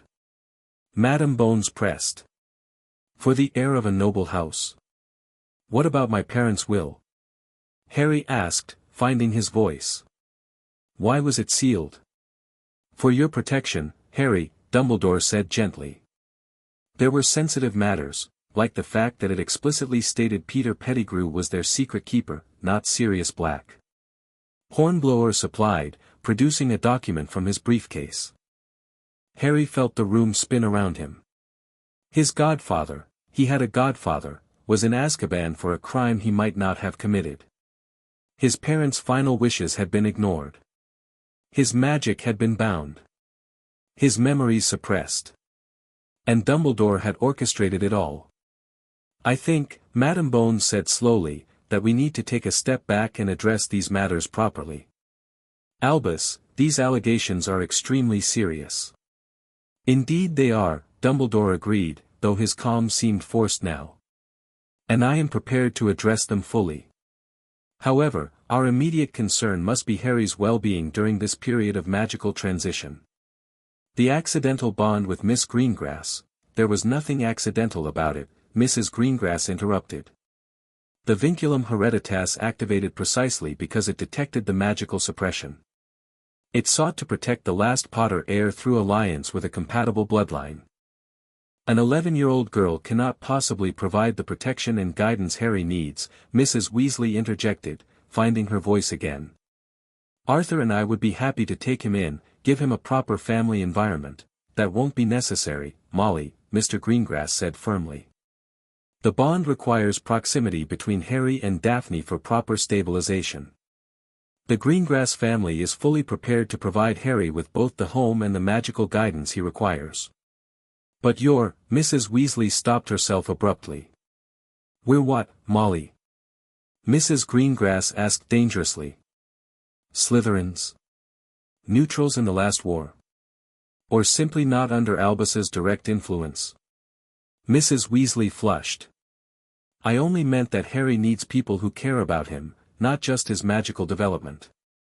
Harry's needs are indeed paramount, Madame Bones interrupted before the argument could escalate. Which is why I propose the following. First, immediate investigation into the sealing of the Potter will and the lack of trial for Sirius Black. Second, comprehensive medical review of the magical blocks and their removal process. Third, temporary joint guardianship between the Greengrass family and, she glanced around the room, Professor McGonagall, as a neutral party respected by all involved. Professor McGonagall looked startled but nodded slowly. I would be willing to serve in that capacity. Unacceptable, Dumbledore said, his voice hardening. As headmaster, you have a clear conflict of interest, Albus, Madame Bones cut in. And potentially serious legal questions to answer regarding those magical blocks. Harry could feel the power dynamics in the room shifting. For perhaps the first time in decades, Albus Dumbledore was not controlling the situation. What about what I want? Harry asked suddenly. All eyes turned to him. Doesn't my opinion matter at all? Of course it does, Harry, Dumbledore said gently. Then I want to stay with the Greengrasses, Harry said firmly. I want all the blocks removed safely. I want to learn about this bond with Daphne. And I want to know the truth about my godfather. Daphne gave him an approving look, the bond between them warming with something like pride. Well said, Mr. Potter, Madame Bones nodded. Given the unique circumstances, your wishes hold considerable weight, even at your age. But Harry, Mrs. Weasley began, you hardly know the Greengrasses. We care about you, we've always, Mrs. Weasley, Harry interrupted, trying to be gentle, I appreciate your concern. I really do. But I need to understand what's happening to me, to my magic. The Greengrasses can help with that. Arthur Weasley placed a hand on his wife's arm. Molly, I think we should listen to Harry. This situation is, not what we were led to believe. Dumbledore rose slowly from behind his desk. I see that emotions are running high. Perhaps we should adjourn and continue this discussion when cooler heads prevail. This isn't over, Albus, Madame Bones said quietly. Not by a long shot. Expect my office to be in touch regarding formal inquiries into these matters. I shall await your owls with my usual eagerness for correspondence, Dumbledore replied, his twinkle returning though his eyes remained cold. As they prepared to leave, Harry felt a strange sensation, like a gentle tug at his magic. He turned to find Dumbledore watching him intently, a subtle movement of the headmaster's wand hand barely visible beneath his robes. Without thinking, Harry raised a magical shield, not with his wand, but with pure intent. The shield shimmered into visible existence between them, golden and solid. Dumbledore's eyes widened fractionally. Don't, Harry said simply. Whatever you're trying to do. Just don't.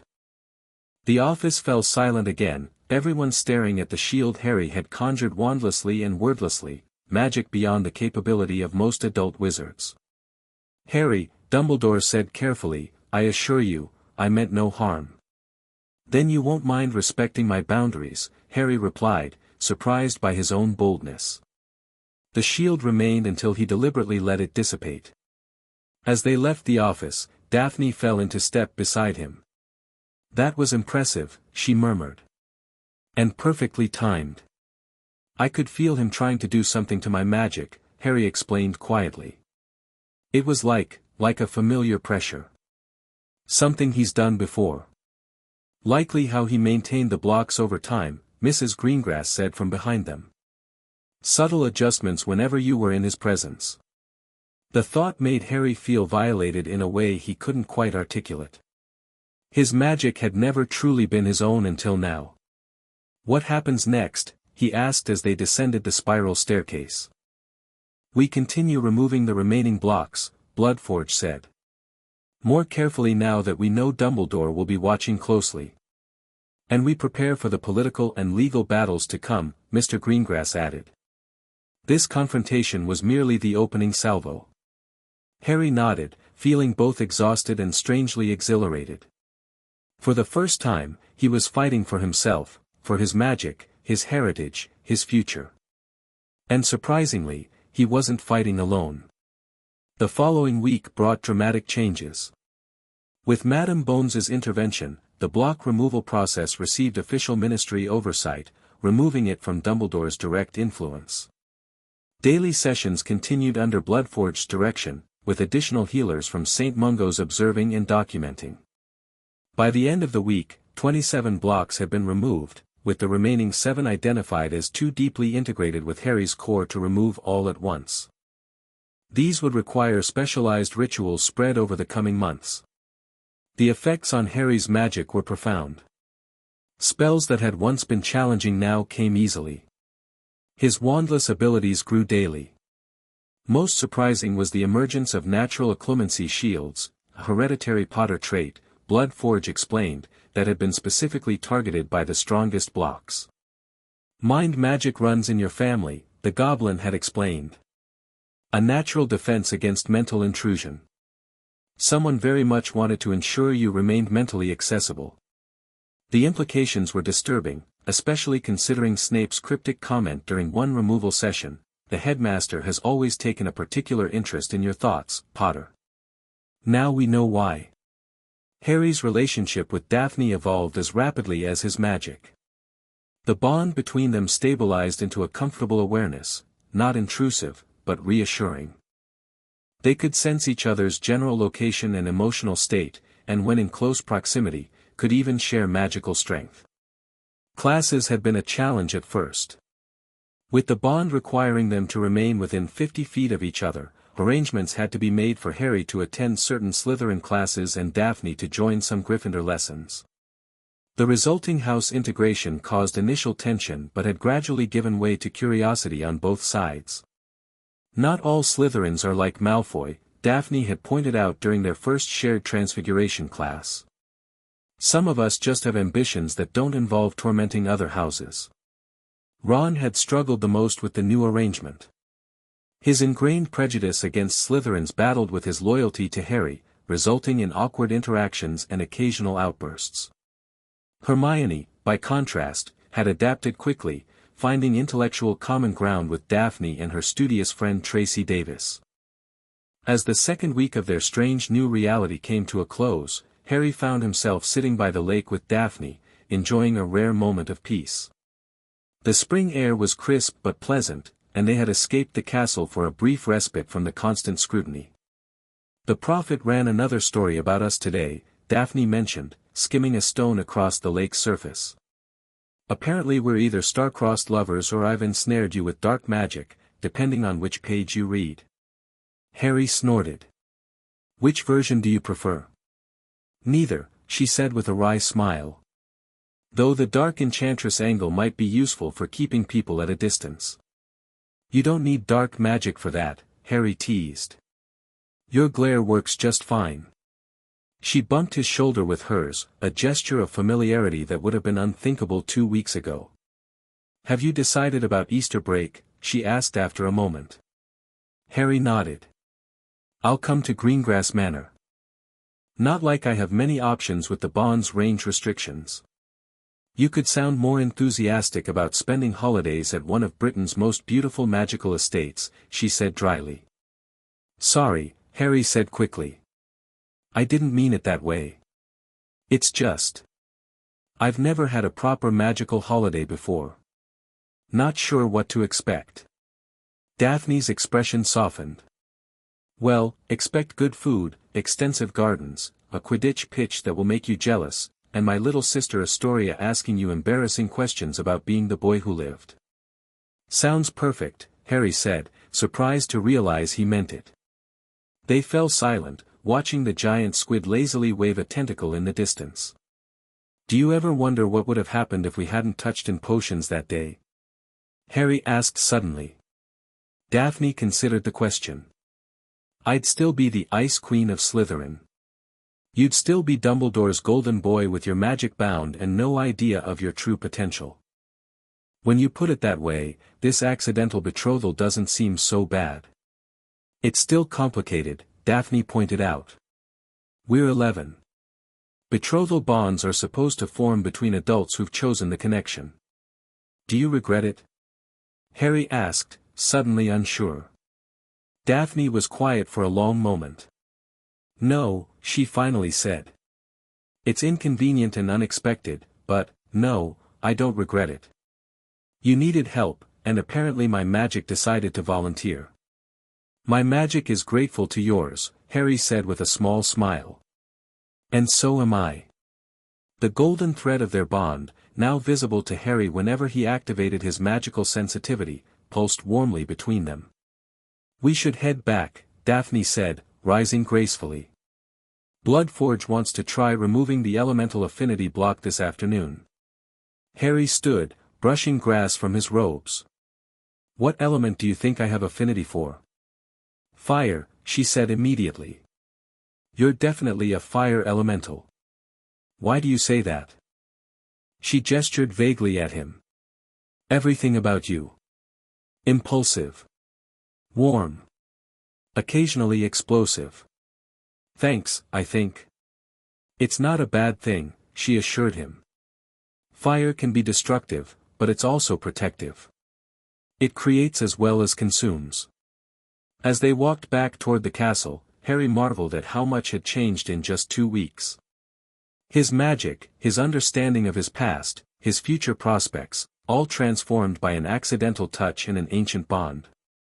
And walking beside him was the most unexpected change of all, Daphne Greengrass, once a stranger from a rival house, now his betrothed, his defender, and possibly his friend. Chapter 2, Broken Seals. Greengrass Manor sprawled across the Somerset countryside like a sleeping dragon, ancient and powerful.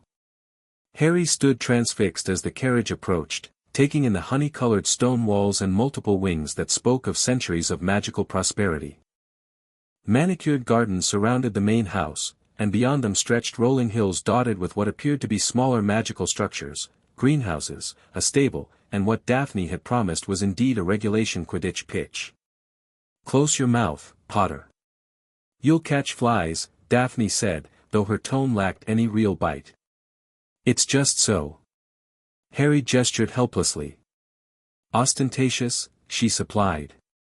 "I was going to say, beautiful." Something softened in Daphne's expression. "It's been in the family for 12 generations. Each heir adds a new wing or feature. Father expanded the East Wing and updated the wards when he took over as Lord Greengrass." The carriage passed through ornate iron gates that shimmered with protective magic visible even without Harry's enhanced sensitivity. He felt the wards wash over him, searching, assessing, then accepting his presence with something like curiosity. "The wards recognize you," Mrs. Greengrass observed from her seat opposite them. "They sense the bond." "Is that unusual?" Harry asked. "Family wards are deeply intuitive," Mr. Greengrass explained. "They're responding to you as, well, as family, for lack of a more precise term." Family. The word resonated strangely in Harry's chest. For so long, family had meant the Dursleys, resentment, neglect, and locked cupboards. Then briefly, Hogwarts and Gryffindor had seemed like family. Now, everything had shifted again. As the carriage stopped before the main entrance, the front doors opened to reveal a small welcoming committee. A line of house elves stood at attention, all wearing neat tea towels emblazoned with the Greengrass crest. Beside them bounced an excited girl who could only be Daphne's younger sister. She had the same blonde hair, though hers was wilder and her blue eyes sparkled with barely contained enthusiasm. "They're here," she squealed, rushing forward as they descended from the carriage. "You must be Harry Potter." "I'm Astoria, but everyone calls me Tori, and I have approximately 7,000 questions for you."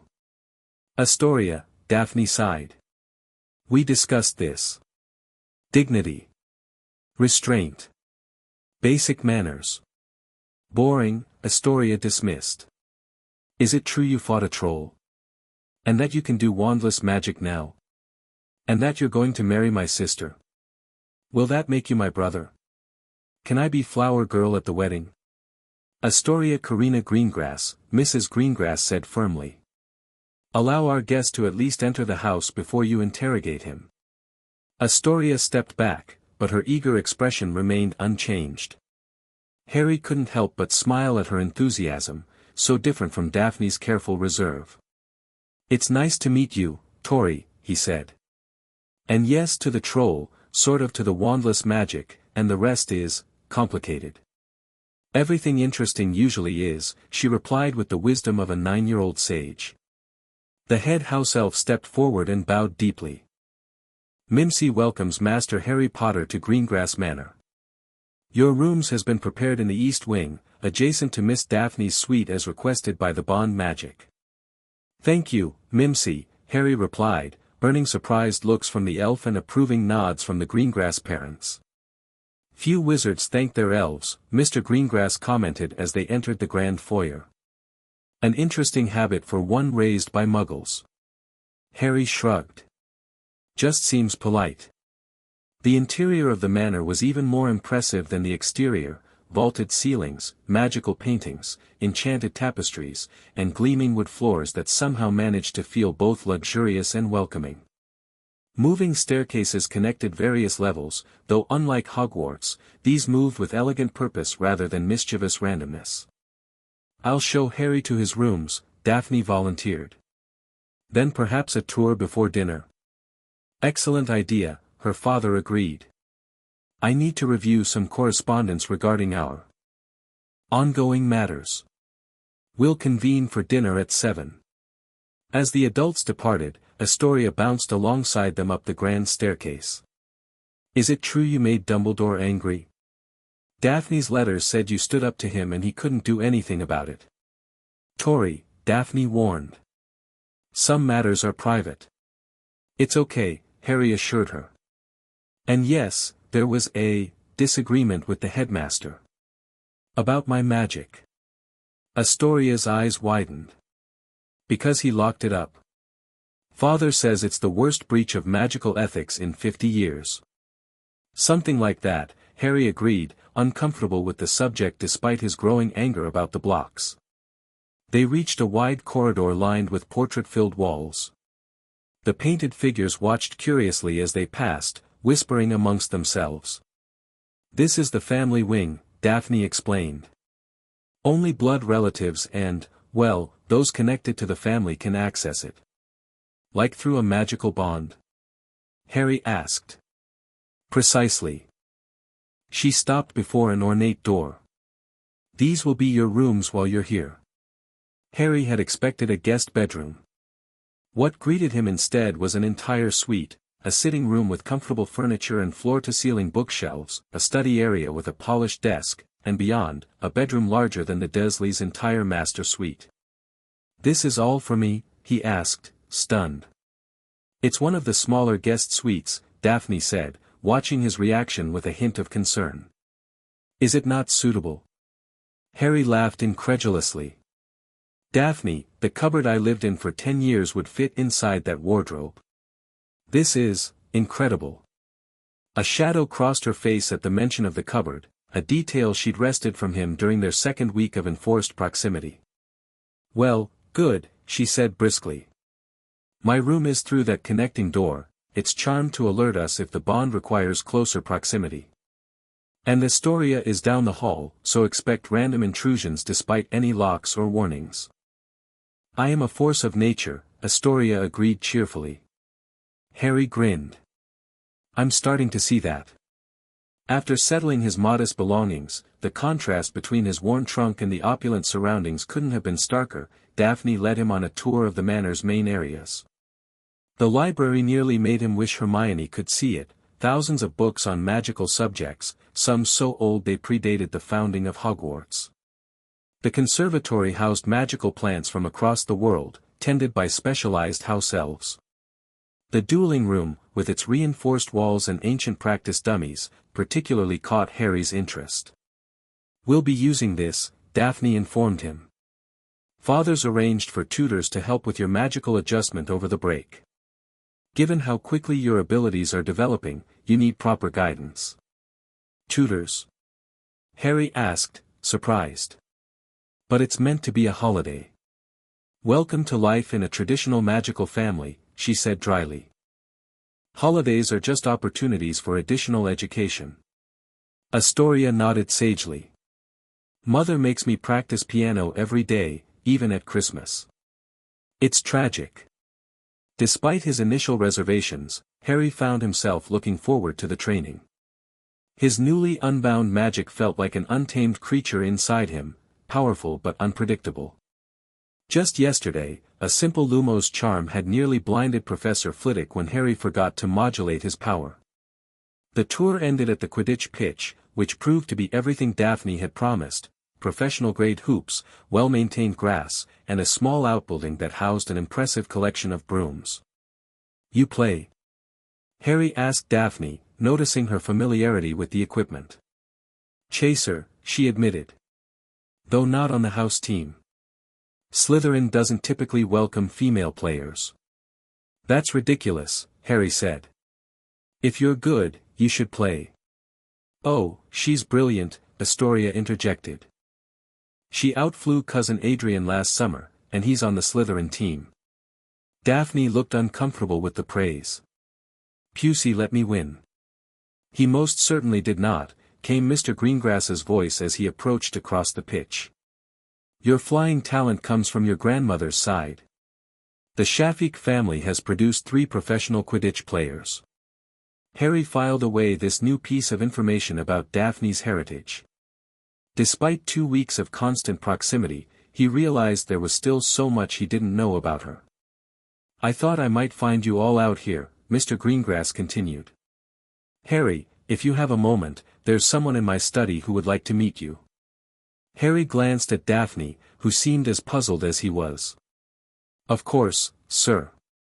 Can I come?" Astoria asked immediately. "Not this time, little Raven," her father replied, using what was clearly a family nickname. "This is a private matter concerning Harry's inheritance." Curiosity piqued, Harry followed Mr. Greengrass back to the manor, with Daphne naturally coming along due to the bond's requirements. They were led to a handsome study lined with books and magical artifacts, centered around a massive desk of dark wood. Standing beside the desk was a tall black man in elegant robes bearing the insignia of Gringotts Bank. "Harry, may I present Ragnar Blackspear, Senior Inheritance Manager at Gringotts and Specialist in Ancient Family Magics," Mr. Greengrass introduced. "Ragnar, this is Harry Potter and my daughter, Daphne." Blackspear bowed formally. "Heir Potter. Miss Greengrass. An honor to meet you both, particularly under such historically significant circumstances." "You mean the bond?" Harry asked.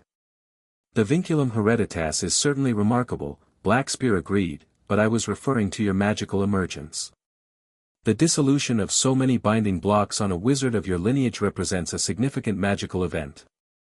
"Is that why you're here?" Daphne asked. "To monitor Harry's magic?" "Partly," Blackspear nodded. "But primarily to begin the process of reconnecting Heir Potter with his family legacies." He gestured to several ornate boxes on the desk. "These were retrieved from the Potter family vault. With the blocks on your family magic dissolving, you should now be able to claim certain hereditary items." Harry approached the desk cautiously.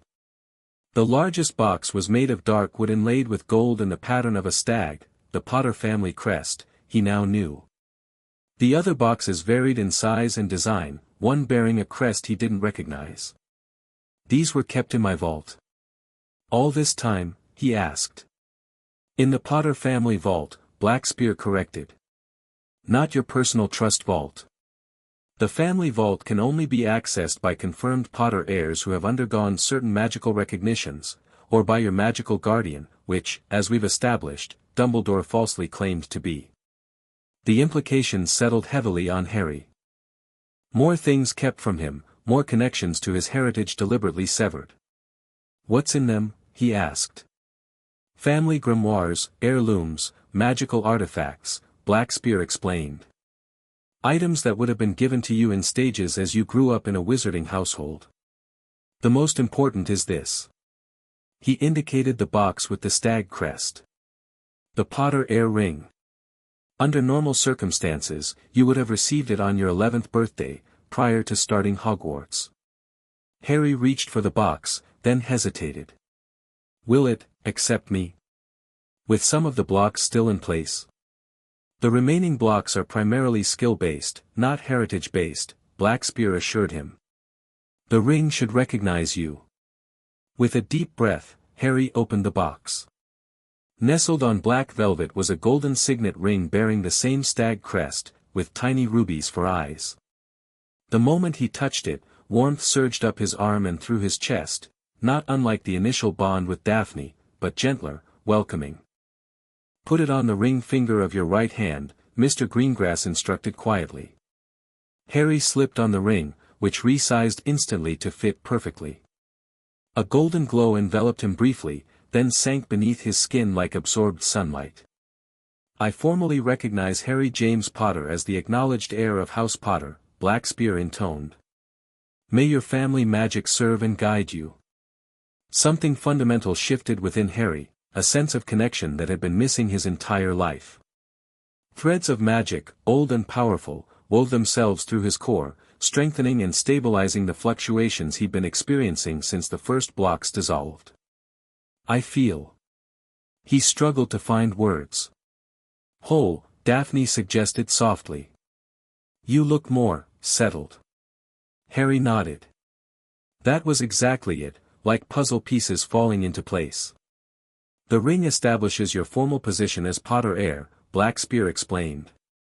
"It grants you certain authorities and accesses previously denied. It also strengthens your connection to Potter family magic, which should help stabilize your core as the remaining blocks are removed." "What about the other boxes?"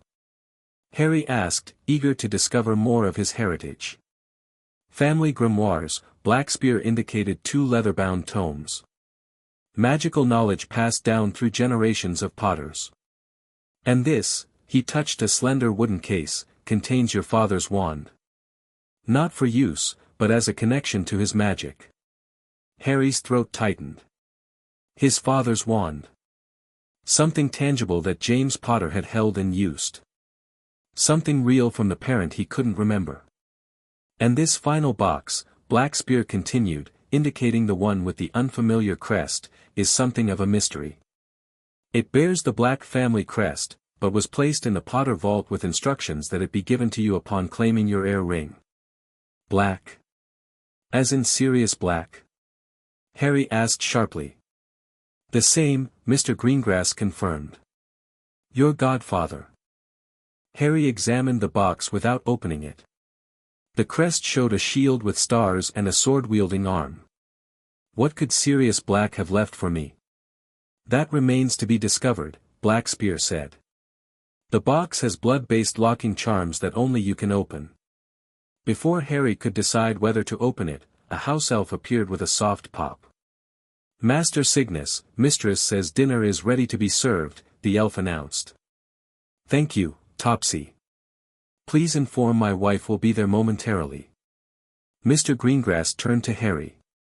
"Perhaps the remaining discoveries can wait until tomorrow. These magical connections can be taxing, and you've had quite the journey today." Though reluctant to delay exploring his heritage further, Harry had to admit he was feeling drained. The heir ring hummed with foreign magic that his body was still adjusting to. "Tomorrow, then," he agreed. "Thank you, Mr. Blackspear, for bringing these to me. It is both my duty and my privilege, Heir Potter," the Gringotts manager replied with another formal bow. "I shall return tomorrow to continue our work. There is much about your inheritance that requires attention, particularly in light of recent revelations." Dinner at Greengrass Manor was a surprisingly relaxed affair, despite the formal dining room with its crystal chandeliers and ancestral portraits watching from the walls. Mrs. Greengrass, call me Celeste, please. Harry had created a warm atmosphere, and Astoria's endless questions kept the conversation flowing. So if you're wearing the heir ring now, does that make you Lord Potter? She asked between bites of roast duck. Not until I'm 17, Harry explained, repeating what Blackspear had told him. Until then, I'm just officially recognized as the heir. Nothing, just about it, Mr. Greengrass commented. The heir ring grants you significant autonomy for someone your age. Certain educational and financial decisions now fall under your authority rather than a guardian's. Which means Dumbledore has lost another lever of control, Daphne added with satisfaction. Daphne, her mother admonished mildly. Perhaps less politics at dinner? It's okay, Harry assured her. I'd rather understand what's happening than be protected from it. He'd had quite enough of people making decisions about his life without his knowledge or consent. A mature perspective, Mr. Greengrass approved. In that case, you should know that Madame Bones has formally opened an investigation into both the magical blocks placed on you and the irregularities surrounding Sirius Black's imprisonment. Harry set down his fork. Has there been progress? The wheels of magical justice turn slowly, Mr. Greengrass said. But having the director of the DMLE personally involved is significant. She's ordered a complete review of the Black case file, or rather, the conspicuous absence of one. What does that mean for Sirius? Harry asked. For my godfather.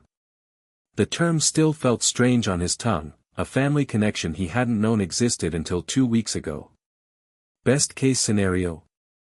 A formal hearing, potentially leading to a trial if evidence warrants, Mrs. Greengrass explained. Worst case? Bureaucratic obstruction from those with vested interests in maintaining the status quo. Fudge won't like the publicity, Mr. Greengrass added. The boy who lived discovering his godfather was imprisoned without trial. It undermines faith in the ministry. But if he's innocent, Harry began. Politics often trumps justice, Daphne interrupted gently. Though in this case, the political fallout from continuing to deny due process might actually work in Black's favor. Harry nodded, still getting used to the calculated way the Greengrasses, and by extension, most of Wizarding high society, viewed these matters. Everything was weighed for advantage, assessed for leverage, considered in light of alliances and obligations. On a more immediate note, Mrs. Greengrass said, changing the subject, your tutors arrive tomorrow. Given the unpredictable nature of your unbound magic, we've arranged specialists in various disciplines. Master Hayashi will address your elemental affinity, Mr. Greengrass explained. Madame Rosier will help with your magical sensitivity. And for general power management, Professor Bathsheba Babbling from Hogwarts has agreed to visit twice weekly. Professor Babbling? Harry repeated. The ancient runes teacher. Daphne nodded. Runes are fundamental to controlled magic channeling. She's brilliant at establishing personalized power regulation systems. Harry felt a rush of gratitude toward these people who were taking his education so seriously, not just teaching him enough to get by, but pushing for mastery and control. Thank you, he said sincerely. For all of this. I know you're doing it partly because of the bond with Daphne, but still, thank you. Mrs. Greengrass's expression softened. Harry, while the bond certainly accelerated our involvement, we would have intervened regardless once we learned of your situation. The systematic suppression of a child's magic is not something any responsible magical family could ignore. Though some apparently did, Mr. Greengrass added darkly. Which raises questions about how many knew or suspected what Dumbledore had done. Do you think many people knew? Harry asked, troubled by the thought. Suspected, perhaps. The discrepancy between your expected magical potential and your performance would have been noticeable to experienced educators. Like Snape, Harry realized. He's always acted like I was deliberately underperforming. Professor Snape, Mrs. Greengrass corrected automatically. And yes, as a potions master with extensive knowledge of magical theory, he would likely have recognized signs of binding. Is that why he's been helping with removing the blocks? Harry asked. He was at nearly every session at Hogwarts. The Greengrass parents exchanged glances. Severus Snape's motivations are seldom straightforward, Mr. Greengrass said carefully. But he and your mother were close friends for many years. That history may influence his current actions. This was news to Harry. Snape and my mother were friends. They grew up in the same town, Mrs. Greengrass confirmed. Attended Hogwarts together, though the friendship apparently ended during their 5th year. Harry struggled to reconcile this information with Snape's consistent hostility. He acts like he hated my parents. Your father and Severus were bitter rivals, Mr. Greengrass acknowledged. But his feelings toward Lily were, quite different. Before Harry could press for details, Astoria, who had been uncharacteristically quiet, piped up. Can we have dessert now? This conversation is fascinating and all, but Cook made chocolate soufflé. The adults laughed, tension broken. As the conversation shifted to lighter topics, Harry caught Daphne watching him with an unreadable expression. What? He asked quietly while the others discussed plans for the gardens. Just wondering what you'll be like, she said. What do you mean? When all the blocks are gone. When you're fully yourself. She tilted her head, studying him. You're changing already. Your magic, yes, but also, how you think. How you react. Harry hadn't considered this. Is it bad? Different, she clarified. More confident. More present. A small smile touched her lips. Less likely to apologize for existing. He realized with surprise that she was right. The constant undercurrent of unworthiness the Dursleys had instilled in him was fading, not gone, but less dominant. Whether from the unbound magic or simply having people who supported rather than diminished him, something fundamental was shifting. I hope you'll like the real me, he said, only half joking. Daphne's smile widened a fraction. The preliminary evidence is not discouraging. Coming from her, this was high praise indeed. Morning found Harry in the Manor's dueling room, facing Master Hayashi, a wizened Japanese wizard with alert eyes and a deceptively frail appearance. They had been working for over an hour, and sweat dampened Harry's t-shirt as he struggled to control the elemental magic surging through him. Again, Master Hayashi instructed. Feel the fire within your core. Direct it, shape it, do not allow it to shape you. Harry closed his eyes, reaching for the burning energy he could now sense at his center. Daphne had been right, his elemental affinity was indeed fire, revealed when Bloodforge had removed that particular block 3 days before leaving Hogwarts. The result had been spectacular and slightly terrifying, every torch in the hospital wing flaring to triple size before Harry had managed to rein in the power. Now, under Master Hayashi's strict guidance, he was learning to channel this ability constructively. Extend your hand, the Master instructed. Visualize the flame forming above your palm, small, controlled, purposeful. Harry did as instructed, focusing intently on creating a perfect sphere of fire. Heat gathered in his palm, condensing into visible flame, first wild and licking at the air, then gradually compressing into a more contained form. Better, Master Hayashi nodded. Now, maintain the form while walking the perimeter of the room. This was the hard part. Moving while maintaining elemental focus had proven particularly challenging. Harry took careful steps, keeping his attention fixed on the fireball hovering above his palm. 3 steps, 4, 5, the door opened suddenly, and Daphne entered. Harry's concentration faltered, and the fire flared dramatically, shooting upward before he hastily extinguished it. Sorry, Daphne said, taking in the scene. Mother sent me to remind you about the appointment with Blackspear in 30 minutes. No apologies necessary, Master Hayashi said calmly. In fact, this is an excellent opportunity. He turned to Harry. Real situations will not provide ideal conditions for elemental work. You must learn to maintain control despite distractions.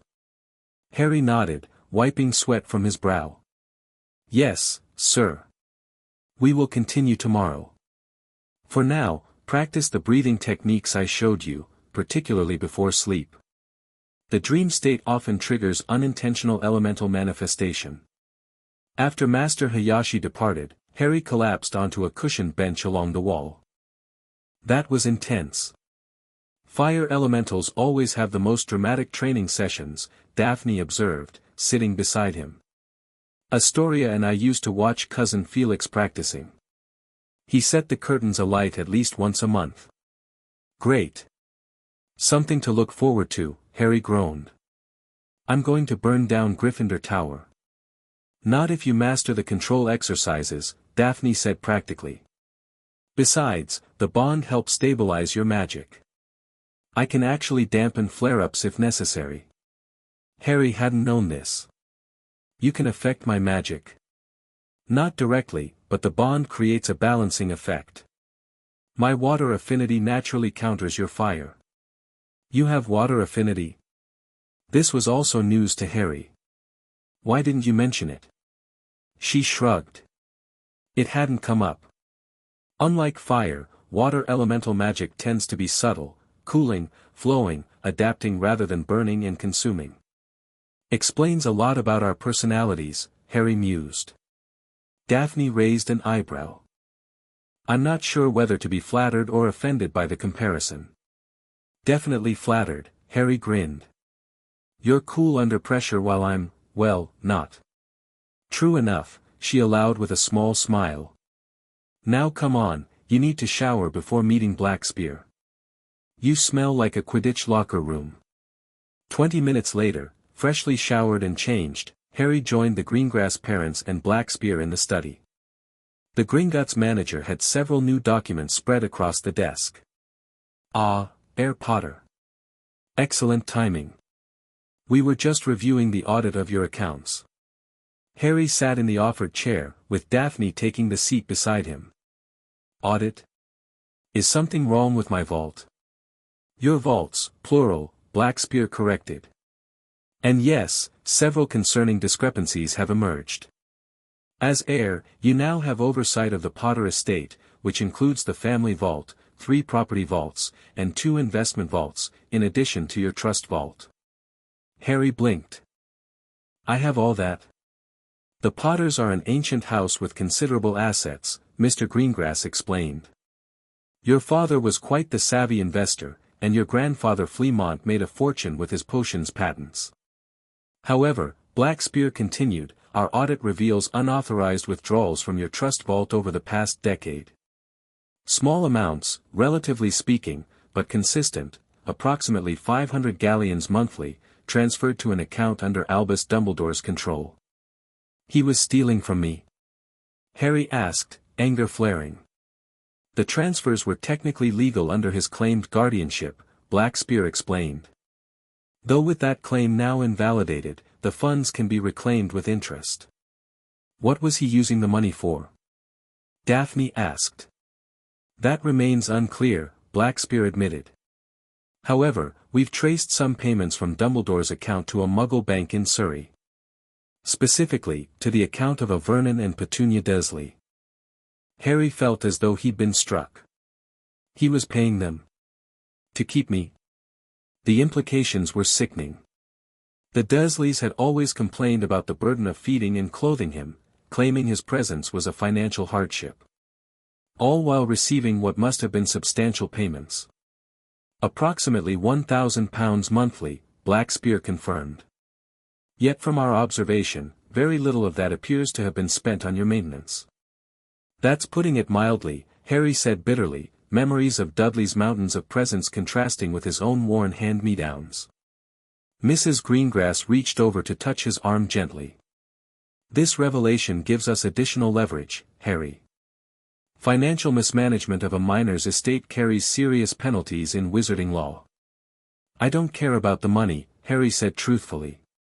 But the lying, making me think they were doing me some huge favor by taking me in when they were actually being paid. It speaks to their character, Mr. Greengrass nodded. And provides further evidence that your placement there was inappropriate. There's more, Blackspear continued, consulting another document. With your heir ring acknowledged, we've updated the status of your family properties. Potter Manor in Wales remains under stasis charms but can now be accessed. The cottage in Godric's Hollow is a protected historical site, though ownership remains with your estate. And there's a small property in the Hebrides, an island, actually, that serves as a traditional Potter retreat. I have houses? Harry asked, still adjusting to the scale of his inheritance. Actual houses that I own. Indeed. And with your status as acknowledged heir, you now have the right to occupy them, though certain legal matters would still require adult supervision until you reach majority. Harry struggled to process this information. After a childhood where nothing, not even the cupboard he slept in, belonged to him, the idea of owning multiple properties was overwhelming. What about the black box? He asked, changing the subject. The one with my godfather's family crest. An excellent transition, Blackspear approved. I've brought the necessary tools to safely open it today. The ornate box was placed on the desk between them. Close up, Harry could see that what he'd taken for decorative patterns around the lock were actually tiny runes, glowing faintly when he activated his magical sensitivity. Blood wards, Blackspear explained. A single drop on the crest should suffice. With a small silver knife provided by the Gringotts manager, Harry pricked his finger and allowed a drop of blood to fall onto the black family crest. The runes flared brightly, then faded as the lock clicked open. Inside lay a folded piece of parchment and a small golden key. A Gringotts key, Blackspear identified immediately. For a high-security vault. With slightly trembling hands, Harry unfolded the letter. Prongslet, if you're reading this, then something has gone very wrong. This contingency was created the week after we cast the Fidelius charm, as insurance against the worst possibilities. First, know that I love you like my own son. Your father was my brother in all but blood, and you have been the light of all our lives. Second, and most importantly, Peter Pettigrew was the secret keeper. I convinced James and Lily to switch at the last moment, thinking I was too obvious a choice. If anything has happened to them, Pettigrew is the traitor. I've placed memories of the switch in the vault this key opens. There are also legal documents, my will naming you my heir, magical guardianship papers for you, and the original witness statements from the charm casting. Trust no one completely, pup. Not even Dumbledore. He pushed hard for control of the charm casting, insisted on particular arrangements that never sat right with me or your dad. If I'm not around to tell you this in person, something has gone very badly wrong. Find Remus Lupin.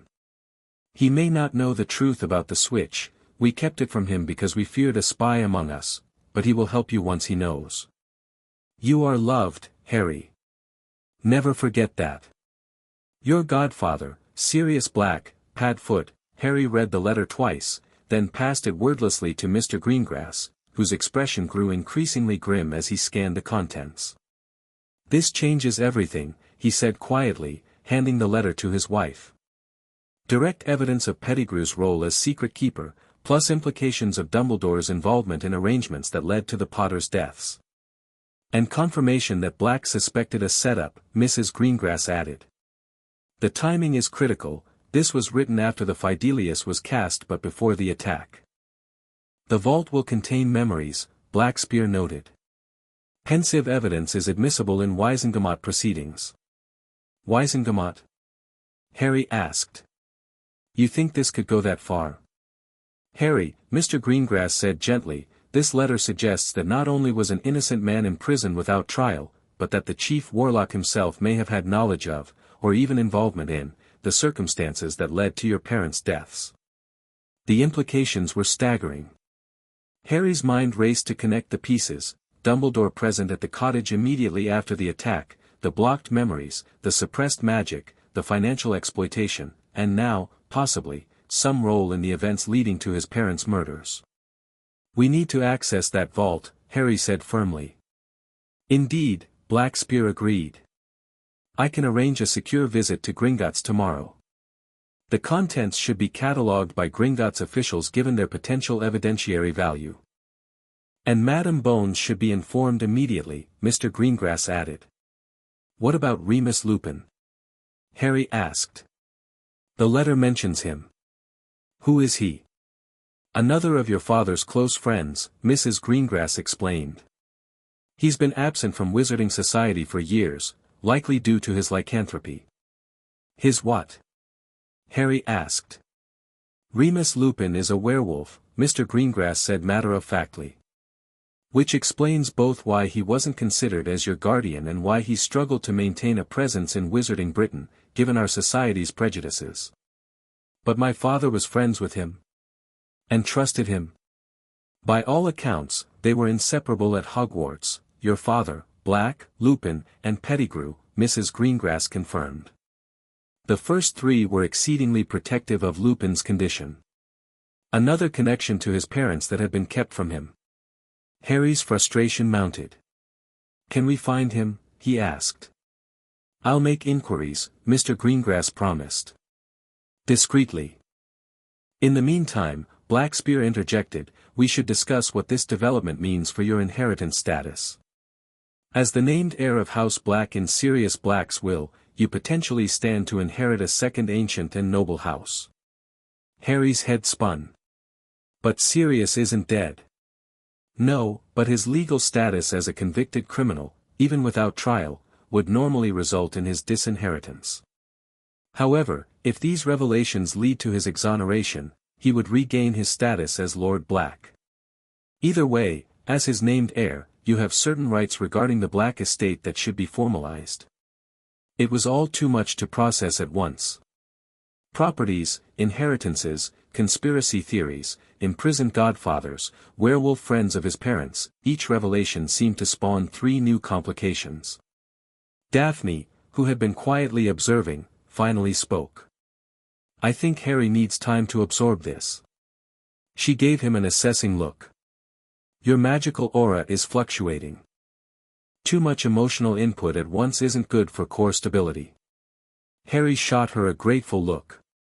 She was right, he could feel his magic responding to his turbulent emotions, heating the air around him subtly. A wise observation, Blackspear approved. These matters have waited 10 years, they can wait a few more hours. Perhaps we should resume after lunch. That would give me time to make preliminary arrangements for tomorrow's Gringotts visit. As the adults sorted logistics, Daphne nudged Harry gently. Garden, she suggested quietly. He nodded, grateful for the escape. They slipped away, leaving the adults to their planning, and made their way to the manor's extensive gardens. April sunshine bathed the formal paths and blooming magical plants in gentle warmth as they walked in companionable silence. It's a lot, Daphne finally said as they reached a secluded bench beside a small pond. Finding out your whole life has been manipulated. Harry sat heavily on the bench. It's like I'm discovering a completely different version of myself, of my life, that was stolen from me. I should have grown up knowing all this. I should have visited these properties, learned about my family magic, understood my inheritance. You will now, she pointed out. The blocks are dissolving. The truth is emerging. But I can't get those years back, Harry said, frustration evident. I can't undo being raised by people who hated magic, who lied to me about everything. I can't recover the time I should have had with my godfather. Daphne was quiet for a moment. No, she finally agreed. You can't change the past. But you can decide what to do with the truth now that you have it. Her pragmatism was oddly comforting, no false reassurances or empty platitudes, just acknowledgement and forward focus. I want Sirius freed, Harry said firmly. I want Dumbledore to answer for what he did. And I want to learn everything I should have already known. Then that's what we'll work toward, she said simply, as if it were the most natural thing in the world for her to align herself with his goals. Harry studied her profile as she gazed out over the pond. The sunlight caught in her blonde hair, making it shimmer gold. Their bond hummed gently between them, a now familiar presence that had become oddly reassuring. Why are you helping me like this? He asked suddenly. The bond forced you into a connection, but not this. Not taking my side so completely. Daphne turned to face him, her blue eyes serious. Several reasons. First, what was done to you was wrong, objectively, morally wrong. Second, your magic called to mine for help, and mine answered, that means something. Third. She hesitated. I've seen how you're changing as the blocks dissolve. The wizard you're becoming is someone worth standing beside. Something warm that had nothing to do with his fire affinity spread through Harry's chest. Plus, she added with a hint of her usual dry humor, watching Dumbledore lose control of his carefully constructed plans is deeply satisfying. Harry laughed. There's the Slytherin I know. Never doubt it, she agreed with a small smile. Now, want to see something interesting? The kelpie in this pond does tricks if you offer it sugar cubes. She produced several from her pocket. Astoria and I trained it last summer. As they spent the next hour feeding and playing with the small water spirit, Harry found his turbulent emotions settling. The revelations would still be there to address later, but for now, watching Daphne interact with the playful magical creature, her usual reserve melting into genuine delight, was exactly the respite he needed. The Gringotts' visit the next day proved both illuminating and disturbing. Harry, accompanied by both Greengrass parents and a subdued Daphne, who found the high-security cart rides undignified and unnecessarily dramatic, was escorted deep into the bank's underground chambers to a vault he hadn't known existed. Vault 711 opened with the small golden key, revealing a space much smaller than the Potter family vault but methodically organized. Several labeled pensive memories in crystal vials sat on a central pedestal. Legal documents were arranged in folders. A small chest contained personal items, photographs, letters, and what appeared to be enchanted hand mirrors. Sirius prepared thoroughly, Mr. Greengrass observed, examining the documents. Legal affidavits, signed magical statements, even a copy of the Potter's will with the secret keeper designation highlighted. He knew something might go wrong, Harry said, picking up a photograph showing his father and Sirius laughing, arms around each other's shoulders. He tried to create insurance. Insurance no one knew to look for, Mrs. Greengrass added grimly. Or was deliberately prevented from finding. Gringotts officials catalogued everything meticulously, creating copies of the documents for Madame Bones while preserving the originals. The most compelling evidence came when they viewed one of the memory vials in a pensieve brought for the purpose. The memory showed Harry's parents, looking tired but determined, sitting in a comfortable living room with Sirius Black and Peter Pettigrew. A younger Dumbledore presided over a complex spell casting, officially designating Pettigrew as secret keeper for the Fidelius charm. The memory concluded with Sirius privately expressing his relief to James that they'd thrown off the scent by switching from the obvious choice.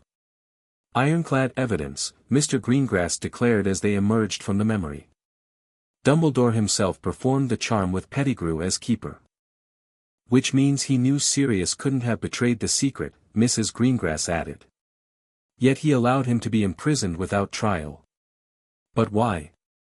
Harry asked, the question that had been haunting him for days. Why would Dumbledore want Sirius in prison? Control, Daphne suggested from where she'd been examining the legal documents. With Black imprisoned, there was no one with priority claim to raise you. It left Dumbledore free to place you where he wished and manage your life as he saw fit. Precisely, Mr. Greengrass agreed. And with your magic bound and your memories altered, you would never know to question the official narrative. The Gringotts goblin overseeing the inventory cleared his throat. There is one more item of note. He indicated a sealed envelope marked in the event of my death or imprisonment, to be delivered to Amelia Bones. This was never delivered. Because Dumbledore sealed the Potter wills and assets before anyone knew to look for such contingencies, Mrs. Greengrass surmised. With Black imprisoned so quickly and without trial, there would have been no inventory of relevant vaults. The methodical dismantling of his parents' safeguards sickened Harry. Every protection they had tried to put in place for him had been systematically circumvented. What happens now? He asked as they prepared to leave, the evidence secured and copies prepared for the DMLE. Now, Mr. Greengrass said with grim satisfaction, Madam Bones has everything she needs to call for an emergency Wisengamot session. Sirius Black will finally get his day in court, and Albus Dumbledore will have some very difficult questions to answer. Events moved quickly after the Gringotts' visit.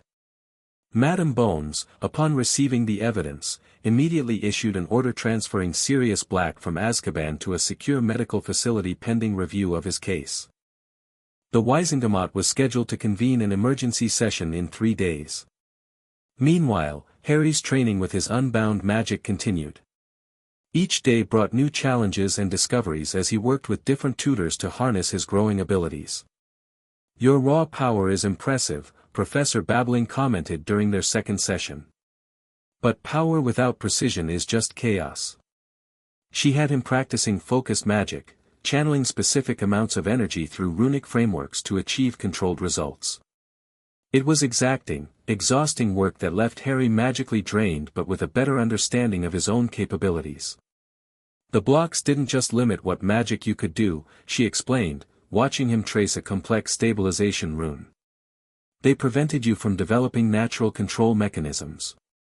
It's like you've been wearing a restrictive brace your entire life and now suddenly have full range of motion. Your magical muscles need retraining." This explanation helped Harry contextualize the strange fluctuations he continued to experience, moments of extraordinary magical ability followed by periods of instability. The remaining blocks, still being carefully removed one by one, complicated matters further. "Each removal temporarily destabilizes your core," Bloodforge explained during his bi-weekly visit to address another block. "But the overall trajectory is positive. Your magic is integrating more smoothly with each successful dissolution." Today's target was a block on spatial manipulation, magic related to apparition, dimensional expansion, and similar spatial effects.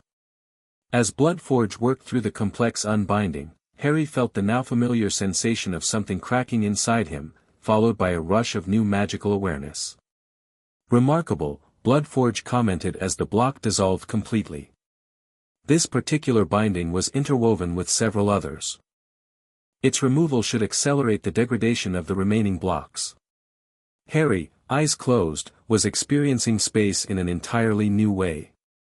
The room's dimensions felt fluid, malleable. He could sense the boundaries between spaces, the thresholds where magic had altered natural laws. "I can feel the expansion charms on the library," he murmured, his awareness extending throughout the manor. "And the spatial compression on the pantry. There's something different about the West Wing corridor, like it exists halfway between dimensions." "Family secret," Daphne said from her position nearby. "The West Corridor contains doorways to several properties not physically connected to the manor. Magical transportation nodes," Mrs. Greengrass explained. "More secure than Flu, more comfortable than apparition, but limited to family-keyed locations." Harry opened his eyes, the spatial awareness receding to manageable levels. "That's brilliant. It's old magic," Mr. Greengrass said. "The Potters likely had similar arrangements before Potter Manor was sealed. You'll be able to establish your own connections once you take full lordship." The casual reference to his heritage, to a future where he would restore and inhabit these ancestral spaces, still gave Harry a small thrill. Despite the complications of his situation, the sense of connection to his family line provided profound comfort. 7 blocks remain," Bloodforge announced, consulting his diagnostic tools. "The most deeply embedded ones, unfortunately. Each will require specialized removal techniques." "How long?"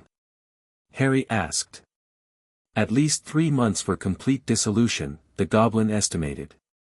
"Though your core should stabilize into its natural patterns before then, even with some blocks still present. 3 more months of adjustments and revelations." Harry wasn't sure whether to be frustrated by the timeline or relieved that the process would be gradual enough to allow adaptation.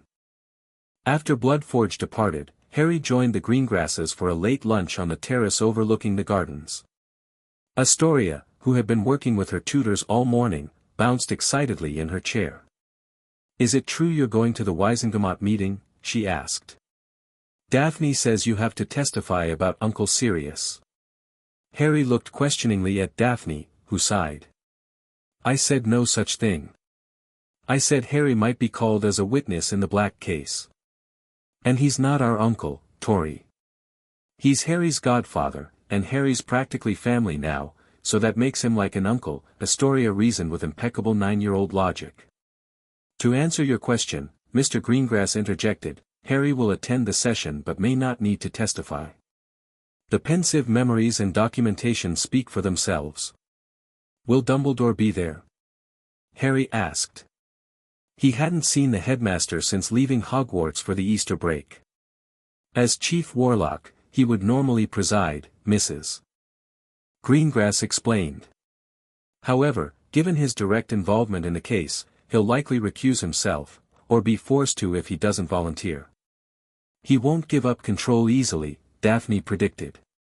Especially with his carefully constructed narrative at risk of collapse. Which is why we've taken precautions, Mr. Greengrass said. Copies of the evidence have been secured with multiple parties. The story will break into profit the morning of the hearing, regardless of any attempts to suppress it. Rita Skeeter? Daphne asked with raised eyebrows. Her father nodded. Sometimes the most aggressive tool is the most effective. She's been provided carefully selected facts and an exclusive interview with certain knowledgeable parties. Not me, I hope, Harry said quickly. His limited experience with the wizarding press hadn't inspired confidence. No, Mrs. Greengrass assured him. Your direct involvement would allow accusations of bias or manipulation. But several former DMLE officials have provided statements regarding the irregularities in Black's case. The political maneuvering continued to fascinate and slightly overwhelm Harry. The Greengrasses operated in this realm with natural ease, anticipating opposition, securing allies, controlling information flow. There's something else you should prepare for, Mr. Greengrass said, his expression growing serious. If Black is exonerated, decisions will need to be made regarding your guardianship. I thought that was settled, Harry said. The joint arrangement with you and Professor McGonagall. That was a temporary measure, Mrs. Greengrass explained gently. If your godfather is cleared of all charges, he has the strongest legal claim to guardianship, as your parents specified in their will. Harry hadn't considered this angle. You mean? I would live with Sirius. Someone I've never actually met. Only if both of you wish it, Mrs. Greengrass assured him. Given the circumstances and your age, your preferences would carry significant weight. And the bond complicates matters, Daphne added. Our proximity requirements would need accommodation in any arrangement. The bond. Harry had almost forgotten its original purpose amid all the revelations about his magic and heritage. Yet the golden thread connecting him to Daphne remained constant, a warm, steady presence that had become oddly comforting. How is the bond affected by the block removals? He asked suddenly. Is it changing as my magic changes? Excellent question, Mr. Greengrass approved. Based on Bloodforge's analysis, the bond appears to be strengthening and stabilizing as your magic does.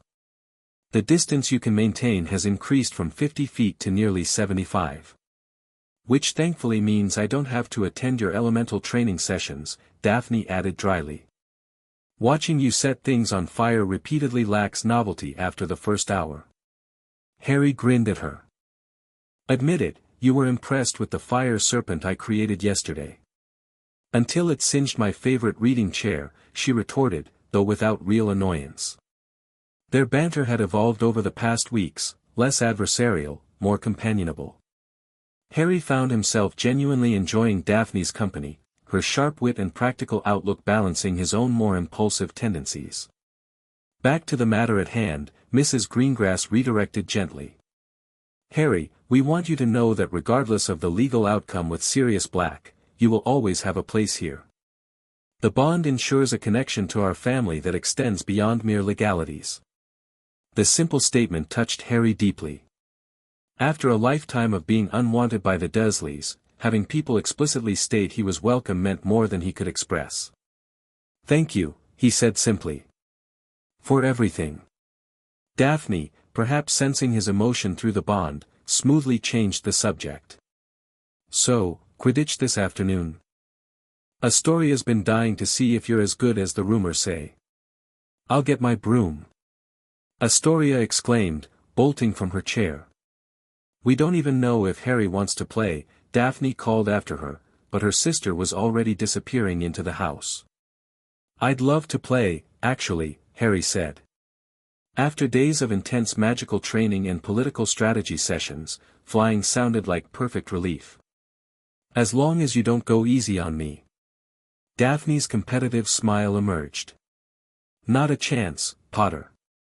The afternoon spent racing and diving through the clear spring air proved to be exactly what Harry needed, a reminder that despite all the complications in his life, he was still an 11-year-old boy who loved to fly.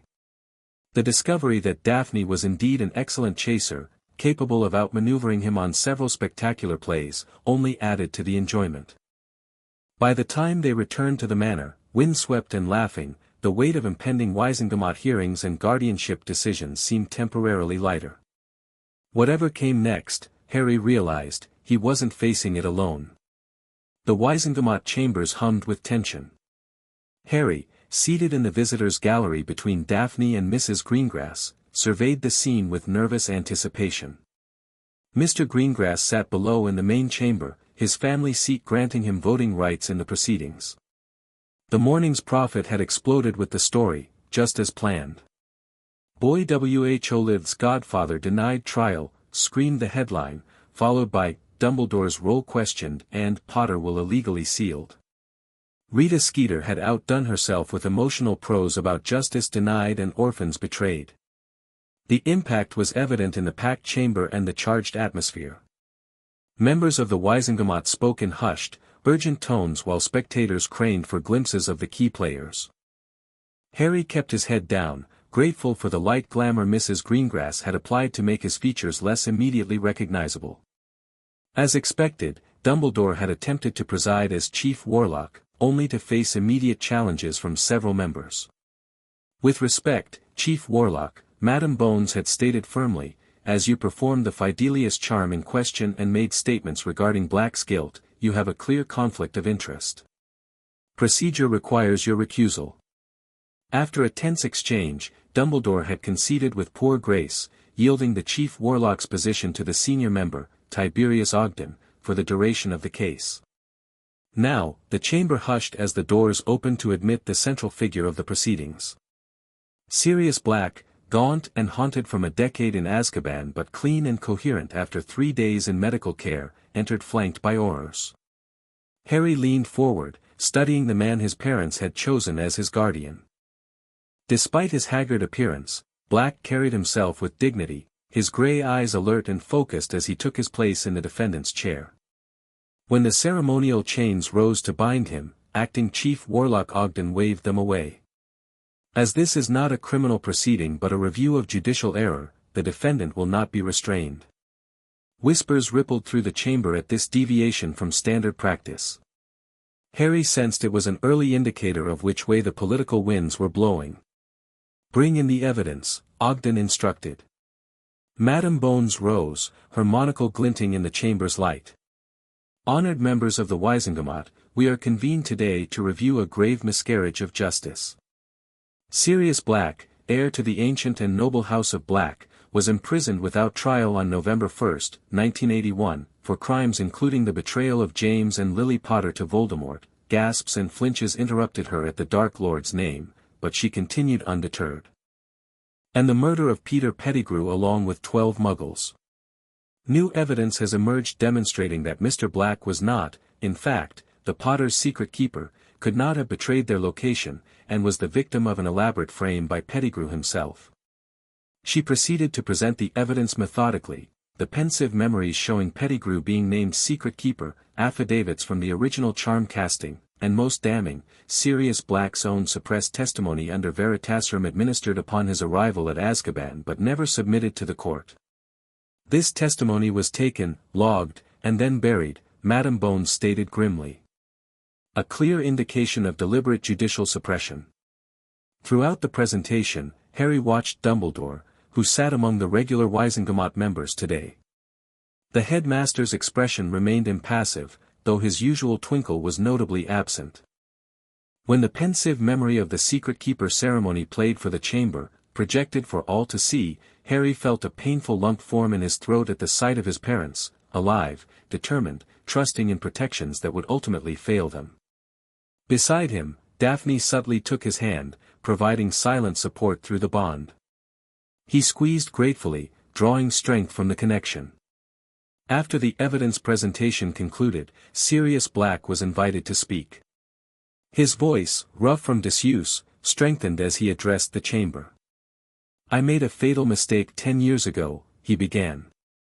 "I convinced James and Lily to switch secret keepers, believing I was too obvious a target. I suggested Peter Pettigrew, never suspecting he had already betrayed us to Voldemort." More gasps at the name, which Black ignored. "When I discovered their deaths and realized Pettigrew's betrayal, I pursued him in grief and rage. When I cornered him, he shouted for all to hear that I had betrayed the Potters, then blew apart the street behind him, cut off his own finger, and escaped through the sewers in his animagus rat form." Murmurs of disbelief rose from the chamber. "Pettigrew was an unregistered animagus," Black continued. "As was I, as was James Potter. We achieved this during our school years to support Remus Lupin during his lycanthropic transformations. This fact was known to only a handful of people, including Albus Dumbledore, who discovered our secret in our 7th year and agreed to keep it confidential." All eyes turned to Dumbledore, whose expression remained carefully neutral. "I accept responsibility for my rash pursuit of Pettigrew," Black concluded. "But I am innocent of betraying James and Lily Potter, innocent of killing Peter Pettigrew, and innocent of murdering those muggles. I have spent 10 years in Azkaban without trial, while my godson was placed with magic-hating muggles instead of in my care as James and Lily specified. I ask this body not for mercy, but for justice, both for myself and for Harry Potter." The simple dignity of his statement seemed to resonate through the chamber. Harry felt a surge of emotion, grief for what might have been, anger at what was taken from them both, and hoped that perhaps some justice might finally be served. Questioning followed, with various Wizengamot members probing different aspects of the case. Through it all, Black remained composed, answering directly and without evasion. The picture that emerged was damning, not just to the judicial system that had imprisoned an innocent man, but to those who had facilitated or failed to prevent the miscarriage of justice. Finally, Madame Bones called her ultimate witness. The Wizengamot calls Albus Percival Wulfric Brian Dumbledore. Dumbledore rose and took the witness position with his usual serene confidence. Under Madame Bones's precise questioning, however, cracks began to appear. "You were present when the Fidelius charm was cast with Peter Pettigrew as secret keeper." "I was. Yet you stated publicly that Sirius Black betrayed the Potters." "I believed the secret keeper had been changed back to Sirius without my knowledge.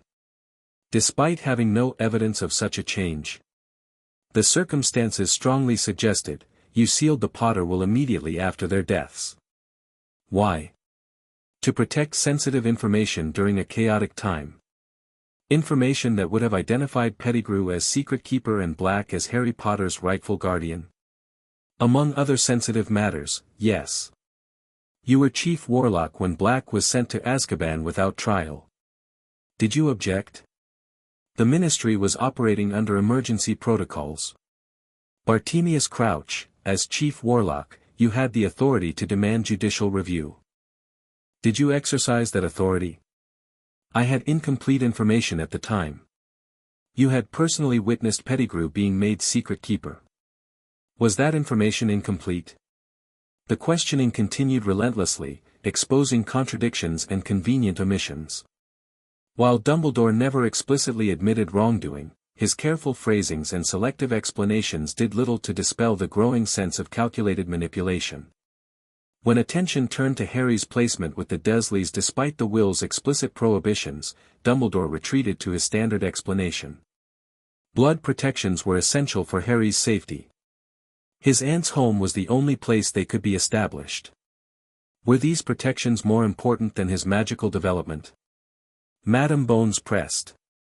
More important than the 34 magical blocks placed on his core. A shocked murmur swept through the chamber. While rumors had circulated about Harry's magical situation, this was the first public confirmation of the extent of the suppression. Those measures were temporary, Dumbledore stated carefully. Designed to protect Harry and those around him until his core stabilized naturally. Yet the removal of those blocks required emergency medical intervention and has revealed multiple suppressed abilities and memories. Curious protections that prevent a child from accessing their natural talents and heritage. Dumbledore had no satisfactory answer, and the damage was done. By the time questioning concluded, the headmaster's carefully cultivated image had suffered significant blows. The Wisingamot deliberation was brief. When Acting Chief Warlock Ogden called for votes, the result was overwhelming. Sirius Black was declared innocent of all charges, his record expunged, with full restitution and compensation to be determined. As the formal proceedings concluded, Harry found himself uncertain what to do. Should he approach his godfather now? Wait for a more private introduction? The decision was made for him when Sirius, upon being formally released, looked up directly to where Harry sat. Their eyes met across the chamber, gray finding green, and something passed between them, an unspoken recognition. Mr. Greengrass appeared at their side. The press is gathering outside. We should use the private exit. Sirius will join us shortly at the safe location we discussed. They were escorted through a side passage that bypassed the main atrium where reporters waited. A ministry car delivered them to a small but elegant wizarding hotel in a discreet section of London, where a private suite had been arranged for the meeting that was 10 years overdue. 20 minutes later, a knock came at the door. Mr. Greengrass opened it to admit Sirius Black, accompanied by a drawn-looking man with prematurely graying hair and shabby robes. Remus, Sirius was saying as they entered, I told you he won't blame you. You didn't know about the switch. I should have, the man, Remus Lupin, responded heavily. I should have trusted you enough that you could trust me. Their conversation halted abruptly as they registered the suite's occupants. Sirius's eyes found Harry immediately, widening with emotion. Harry, he breathed. Merlin, you look just like James. But your eyes, my mother's, Harry finished, rising slowly from his seat. Everyone says so. May I? Sirius hesitated, uncharacteristically uncertain. Would it be all right if I hugged you? I understand if it's too soon. I'm a stranger to you, after all. Harry didn't answer with words. Instead, he crossed the room and wrapped his arms around his godfather, this living connection to his parents, this man who had suffered a decade of unjust imprisonment. Sirius's arms enfolded him carefully, as if Harry might break, then tightened as emotion overwhelmed them both. Harry felt 10 years of absence in that embrace, loss and grief and hope inextricably tangled. When they finally separated, both had suspiciously bright eyes. I'm so sorry, Sirius said hoarsely. I failed you. I should have been there. Should have raised you like James and Lily wanted. It wasn't your fault, Harry said firmly. And you're here now. Remus Lupin stepped forward hesitantly. Harry, I'm Remus Lupin. I was friends with your parents too. I should have been in your life, should have checked on you, but there were complications. My mother's blood protection supposedly prevented magical visitors, Harry supplied, having learned this from the Greengrasses. And werewolves face legal restrictions regarding children. Remus looked startled at Harry's matter-of-fact reference to his condition. The Greengrasses explained, Harry clarified. It doesn't bother me. My father trusted you, so I do too. Introductions followed as Harry presented Daphne and her parents to the newly freed Sirius and his friend. The bond was unexpected, Mr. Greengrass explained after outlining the events of the past month. But it's proven fortunate in many ways. Without it, Harry's magical suppression might have continued indefinitely. 34 blocks, Sirius growled. On a child. I'll kill him. You'll do no such thing, Mrs. Greengrass said firmly.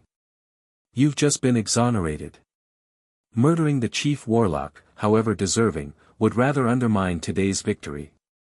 Besides, Daphne added coolly, legal and political consequences will be far more damaging to Dumbledore than any personal vendetta. Sirius studied the young Slytherin with new interest. You're quite something, aren't you? Reminds me a bit of my cousin Andromeda, that same scary intelligence. She takes after her mother, Mr. Greengrass said with evident pride. As the adults continued discussing legal strategies and next steps, Harry found himself sitting between Sirius and Remus, hearing stories about his parents that had been denied him for so long. Your father was hopeless at potions, Remus recalled with a smile. Brilliant at transfiguration, but he once turned a simple calming draught into something that made the entire class break into spontaneous opera. Lily, though, Sirius added, she was a potions prodigy. Could have given Snape a run for his money if she'd pursued mastery. Snape knew my mother well, Harry said, testing whether they knew of the connection. The men exchanged glances. They were childhood friends, Remus acknowledged. Grew up in the same town before Hogwarts. The friendship didn't survive their 5th year. What happened? Harry asked. That's perhaps a story for another time, Remus deflected gently. What matters is that your mother was brilliant, kind, and fiercely protective of those she loved. And your father, for all his youthful mistakes, grew into a man of true courage and loyalty. Throughout the conversation, Harry was aware of Daphne observing quietly from nearby, absorbing the family history that was now indirectly part of her life through their bond. Occasionally he would glance her way, receiving a small nod or encouraging look. Eventually, the discussion turned to practical matters. We need to address guardianship, Mr. Greengrass said. Sirius is Harry's legal guardian according to the Potter's will, but his situation is still precarious. Recovery from Azkaban takes time, and he'll need to formally reclaim his position as Lord Black.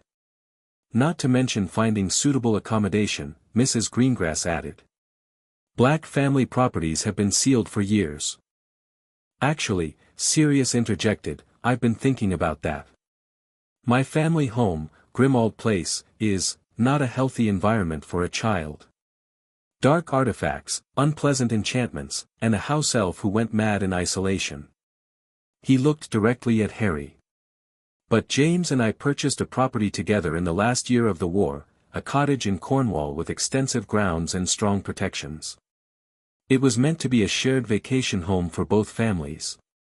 I never knew, Harry said, adding it to the growing list of inheritance discoveries. Few did, Sirius confirmed. That was the point. It would need updating after sitting empty for a decade, but it could be ready before summer holidays. The bond complicates matters, Remus noted, displaying the quick intelligence Harry was coming to appreciate. Harry and Miss Greengrass need to remain within a certain proximity, correct? Approximately 75 feet currently, Daphne confirmed. Though the range has been expanding as Harry's magic stabilizes. Perhaps a combined solution, Mrs. Greengrass suggested. The Cornwall property could be connected to Greengrass Manor through spatial anchors, similar to our existing network. That would allow movement between locations without apparition or flow, which might disrupt the bond. And a transitional guardianship arrangement, Mr. Greengrass added. Joint authority between Sirius and ourselves until both the bond stabilizes further and Sirius completes his recovery. Harry, listening to the adults plan his future, felt a peculiar mixture of emotions. Part of him resented having decisions made for him yet again, but a larger part recognized that these people genuinely wanted what was best for him, unlike the manipulations he'd endured previously. What about what Harry wants? Sirius asked suddenly, surprising everyone. We're all making plans, but no one's asked him. All eyes turned to Harry, who hadn't expected to be consulted. He began, gathering his thoughts. I want to get to know you, Sirius. You're my godfather, and my parents wanted you to raise me. But I also need to understand this bond with Daphne and continue removing the blocks safely. He took a deep breath. The joint arrangement sounds good for now. Maybe we could spend time at both places. Get to know each other while figuring out everything else. Sirius's face softened. That sounds perfect, kiddo. We have time now. No need to rush everything at once. The relief in the room was palpable, a potential conflict averted by simple consideration of Harry's wishes.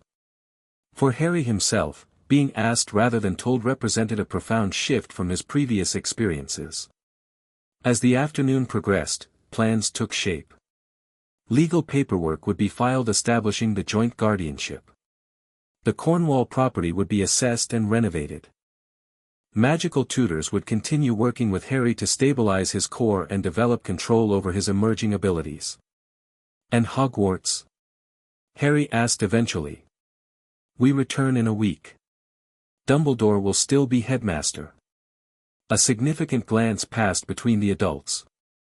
For now, Mr. Greengrass said carefully. Though his position is considerably weaker after today's revelations. The Board of Governors will be reviewing his actions regarding your magical blocks. Don't underestimate Dumbledore, Remus cautioned. He's politically resilient and maintains significant public support. Today was a setback, not a defeat. Which is why we'll need to be particularly vigilant upon your return to school, Mrs. Greengrass added. Both you and Daphne should maintain awareness of any attempts to isolate you or influence your magic. Daphne straightened. We've been practicing basic occlumency shields. With Harry's blocks on mind magic removed, he's developing natural defenses. I'll teach you both the advanced techniques James and I developed, Sirius offered. They're specifically designed to detect and deflect subtle mental intrusion, useful against Dumbledore's particular methods. The conversation continued as daylight faded, covering contingencies and precautions for their return to Hogwarts. Throughout it all, Harry felt a growing sense of security, not just from the practical protections being arranged, but from the knowledge that he now had people genuinely committed to his well-being. As they prepared to depart, the Greengrasses and Harry to the manor, Sirius and Remus to temporary accommodations arranged by Gringotts, Sirius pulled Harry aside for a private word. I know this is all happening very fast, his godfather said quietly. And I'm not the man your parents expected me to be when they named me guardian. Azkaban changes you. You seem to be doing all right, Harry offered.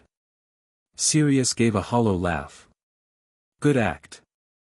Truth is, I'm barely holding together. But I want you to know something. His gray eyes, haunted but determined, held Harry's gaze. I will never let you down again. Whatever it takes, whatever I have to do or become, I will be the godfather James and Lily wanted for you. That's a promise, Harry. The raw sincerity in his voice touched something deep in Harry. Here was someone who had suffered terribly yet remained fiercely devoted to his parents' memory and to Harry himself. I know you will, Harry said simply. And I'm glad you're free. We'll figure out the rest as we go. Sirius smiled, a genuine expression that transformed his gaunt face, offering a glimpse of the handsome, carefree man he had once been. You have Lily's wisdom, he said softly. And James's heart. Merlin, they would be so proud of you. The words stayed with Harry long after they departed, a warm comfort as he contemplated the challenges still ahead. The return to Hogwarts brought a surreal quality to Harry's life. The same castle, the same classes, yet everything felt fundamentally different, both because of his evolving magic and the dramatic shift in political dynamics. Dumbledore remained headmaster, but his interaction with Harry had become notably distant. No more grandfatherly summons, no twinkling-eyed inquiries about his well-being. Instead, the headmaster observed from afar, his expression inscrutable whenever their paths crossed. The student body's reaction to recent events varied by house. Gryffindors rallied around Harry with protective enthusiasm, outraged by the revelations about magical suppression. Ravenclaws approached with academic curiosity, peppering him with questions about magical block removal. Hufflepuffs offered quiet support and practical assistance. Slytherin House was divided, some following Malfoy's lead in deriding the attention-seeking nature of Harry's claims, while others, particularly those from politically astute families, maintained careful neutrality or even quiet alliance. Through it all, Harry and Daphne navigated their unique situation with growing confidence. The arrangements for shared classes had been formalized, creating the first-ever inter-house educational experiment at Hogwarts. Some professors embraced the opportunity, Flitwick and Sprout particularly, while others like Snape maintained rigid separation within their classrooms even as they accommodated the proximity requirements. "I still don't understand why Snape helps with the block removals but treats you like rubbish in class," Ron commented one evening in the library, where they were studying with a mixed group of Gryffindors and Slytherins. The arrangement had raised eyebrows initially but had gradually become accepted as just another peculiarity of the Potter Greengrass situation. "Professor Snape," Hermione corrected automatically. "And it is strange. He's contributed several specialized potions for the removal process, according to Madame Pomfrey." "Political calculation," Daphne said without looking up from her Transfiguration essay. "He's positioning himself carefully between Dumbledore and the emerging opposition. Or maybe he just enjoys watching Potter struggle to control his magic after removals," Blaise Zabini suggested with typical Slytherin pragmatism. The dark-skinned boy had become an unexpected ally, one of the few Slytherins who regularly joined their study sessions. "Either way," Harry said, "I'm grateful for the help, even if his classroom behavior hasn't changed." The most dramatic changes were in Harry's magical performance. With 29 blocks now removed and only 5 remaining, the most deeply embedded ones requiring specialized removal techniques, his abilities had blossomed across all subjects. In charms, his spells manifested with such power that Flitwick had begun teaching him advanced modulation techniques normally reserved for Newt students. Transfiguration came with intuitive ease that both delighted and slightly alarmed Professor McGonagall, who had taken to assigning him increasingly complex transformations as challenges.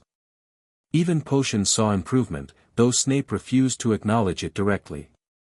The removal of blocks affecting fine motor control and ingredient sensitivity had transformed Harry's brewing from disaster-prone to competent, occasionally verging on impressive. The most significant development, however, came during the third week back at Hogwarts, when Bloodforge arrived to remove the deepest hereditary magic block. "This binding suppresses family-specific magical talents," the goblin explained as they gathered in the specially prepared chamber. Professor McGonagall and Snape were present as supervisors, with Madame Pomfrey standing by for medical support. Daphne sat opposite Harry, their now customary positions for removal procedures. "Family-specific? Like what?" Harry asked. "That remains to be discovered," Bloodforge replied.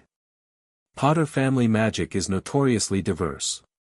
Some generations manifest metamorphmagus abilities, others show affinity for certain branches of magic like warding or battle enchantments. The removal process for this particular block proved more complex than previous ones. Bloodforge worked for nearly an hour, carefully unraveling magical bindings that seemed to regenerate as quickly as he dissolved them. Remarkable resistance, he commented. This block was designed to be permanent, unlike the others. Can you break it? Harry asked through gritted teeth, feeling intense pressure building behind his eyes. Yes, but the release may be dramatic. Miss Greengrass, prepare to stabilize through the bond if necessary. Daphne nodded, reaching out to take Harry's hands. The golden thread of their bond brightened visibly to Harry's sensitive sight, pulsing with steady energy. With a final complex sequence, Bloodforge severed the central binding. The magic broke with an audible crack that echoed through the chamber. Harry gasped as something fundamental shifted within him, a cascade of sensations and awareness flooding through channels that had been dammed his entire life. Potter? Snape's voice came from seemingly far away. Potter, your appearance is changing. Harry forced his eyes open, vision swimming as he tried to focus. McGonagall was staring at him in shock, while Snape looked thunderstruck. What? What's happening? Harry managed to ask. Your features, Daphne said, eyes wide. They're shifting.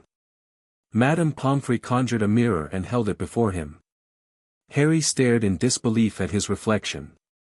His face remained recognizably his own, but subtle changes were occurring, his jawline strengthening, cheekbones becoming more defined, even his eye shape altering slightly. His hair, perpetually unruly, seemed to be lengthening and gaining a subtle wave. Metamorphmagus ability, Bloodforge identified with satisfaction. As I suspected. The Potters carry the gene, though it manifests rarely. But I'm not doing this consciously, Harry protested as his features continued to shift subtly. Your magic is adjusting your appearance to match your true genetic inheritance, Bloodforge explained. The block was suppressing not just the metamorphmagus ability, but your actual physical development. You mean this is what I'm supposed to look like? Harry asked, fascinated despite his alarm. More or less, the goblin confirmed. Though the changes should stabilize once your magic settles. The conscious control of the metamorphmagus ability will require training.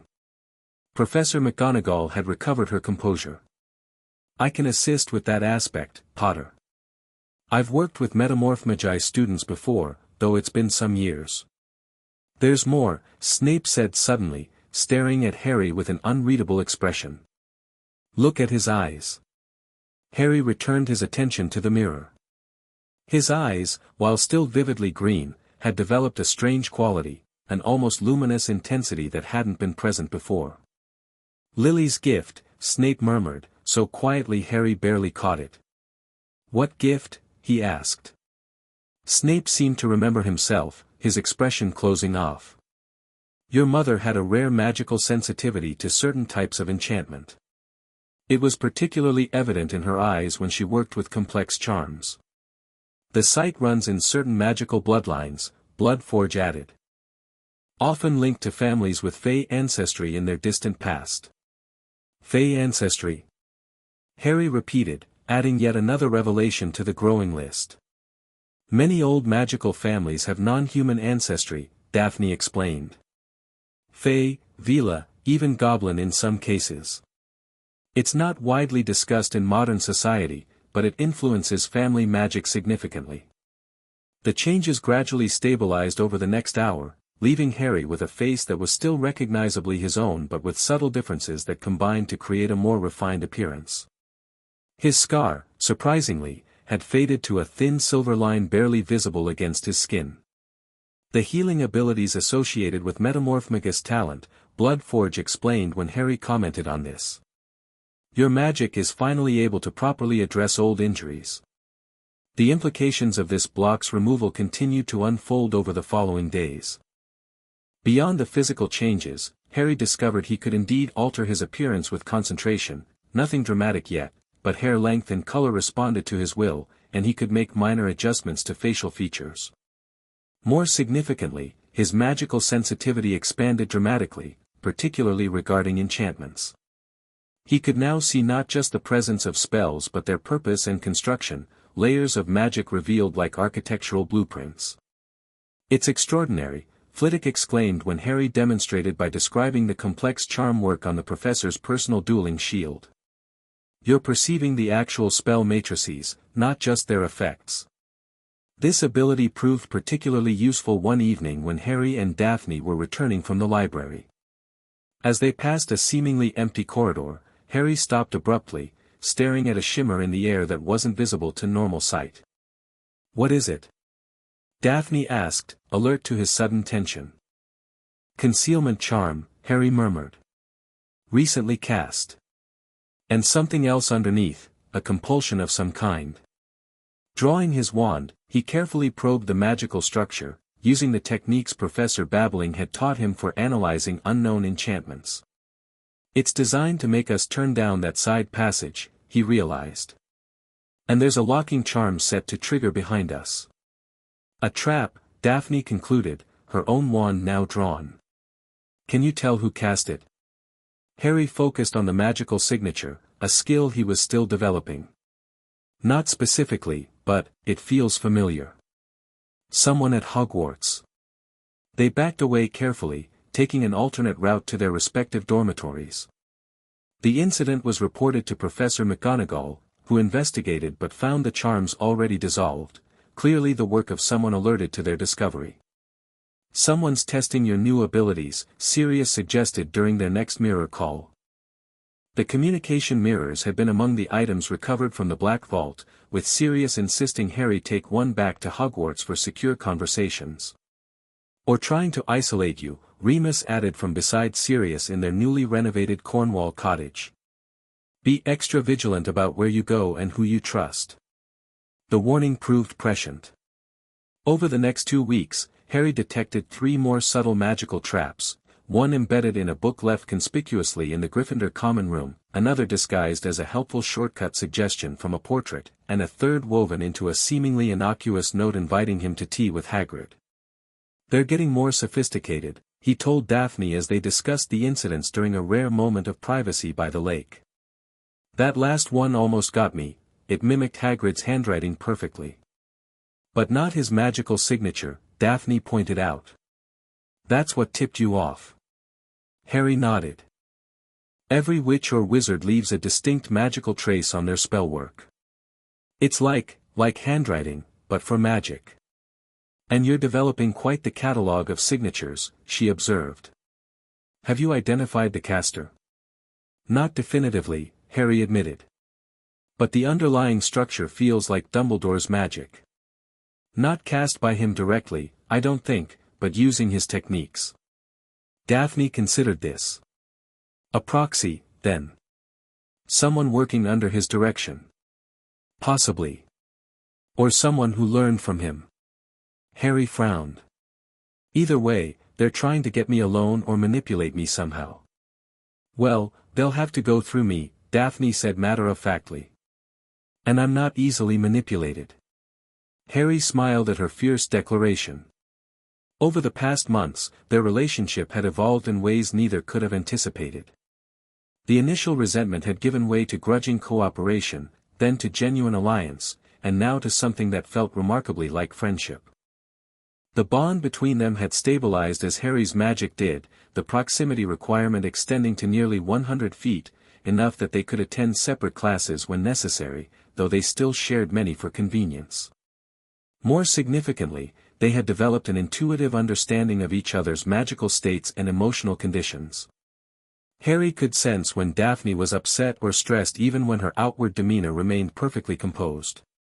She, in turn, seemed to anticipate his magical fluctuations before they manifested, often providing a stabilizing influence through the bond. "Father says the last block removal should happen after exams," Daphne mentioned as they walked back toward the castle. "Apparently it's the most intricate one, tied directly to your magical core." Bloodforge described it as a power limiter, Harry confirmed. "Basically a cap on how much raw magic I can channel at once. Which explains why your spells are already so powerful even with it still in place," she mused. "I'm slightly terrified to see what happens when it's gone." "That makes 2 of us," Harry admitted. Despite his progress with control techniques, the prospect of having his full magical potential unleashed was daunting. "Though at least we'll be at the manor for the summer when it happens. Fewer people around if I accidentally blow something up." "How comforting," Daphne said dryly, but her eyes held genuine concern. "Just promise you'll listen to the tutors and not try anything ambitious right after the removal." "I promise," Harry agreed, touched by her worry. "Besides, I'll have you there to keep me in line." "Someone has to," she retorted, but a small smile played at the corners of her mouth. As they entered the castle, Harry reflected on how dramatically his life had changed in the few months since their accidental touch in potions class. From an insecure boy with blocked magic and no knowledge of his heritage, he had transformed into someone increasingly confident in both his abilities and his place in the wizarding world. The final block removal still awaited, as did the ultimate resolution of his guardianship situation and the full evolution of his bond with Daphne. But for perhaps the first time in his life, Harry faced the future not with dread or resignation, but with genuine anticipation. Whatever came next, he would face it unbound. The final day of term arrived with a flurry of activity. Trunks were packed, goodbyes exchanged, and plans for summer correspondence established. For Harry, the day carried particular significance, not just the end of his first year at Hogwarts, but the transition to a new phase of his life. Cornwall Cottage is fully renovated, Sirius had informed him during their last mirror call. Connected to Greengrass Manor via the spatial anchor points, just as planned. You'll be able to move between them as needed for the bond. The joint guardianship arrangement had been formalized, with Harry scheduled to split his time between Sirius, with Remus as a frequent presence, and the Greengrasses. The flexibility was necessary not just for the bond's requirements, but also for the intensive training schedule established to help Harry master his rapidly evolving abilities. Final block removal is set for the third week of July, Mr. Greengrass had confirmed. Bloodforge believes your core will be sufficiently stabilized by then to handle the power surge. Now, as Harry finished packing his belongings in Gryffindor Tower, Ron and Hermione helped with the last-minute details. You have to write, Hermione insisted. I want to know everything about the final block removal and how it affects your magic. And about the Cornwall place, Ron added. Dad says that area has some brilliant flying spots along the coast. I'll write to both of you, Harry promised. And you're both invited to visit. Sirius specifically mentioned it. The invitation had been Sirius's idea, a way to ensure Harry maintained connections with the friends who had stood by him through the tumultuous revelations of the past months. While Ron had occasionally struggled with jealousy over Harry's emerging powers and unique situation, his fundamental loyalty had never wavered. Hermione, for her part, had thrown herself into researching every aspect of magical blocks and bond theory, becoming an invaluable resource. Ready? Daphne asked from the doorway. As a Slytherin, she couldn't enter the Gryffindor common room, but the fat lady had become accustomed to announcing her arrival. Just about, Harry confirmed, closing his trunk. You're all packed. Hours ago, she replied with a pointed look that made Ron snicker and Hermione smile. Their departure from Hogwarts felt oddly anticlimactic after the drama of the past months. Harry had half expected some final confrontation with Dumbledore, some last attempt at manipulation or control.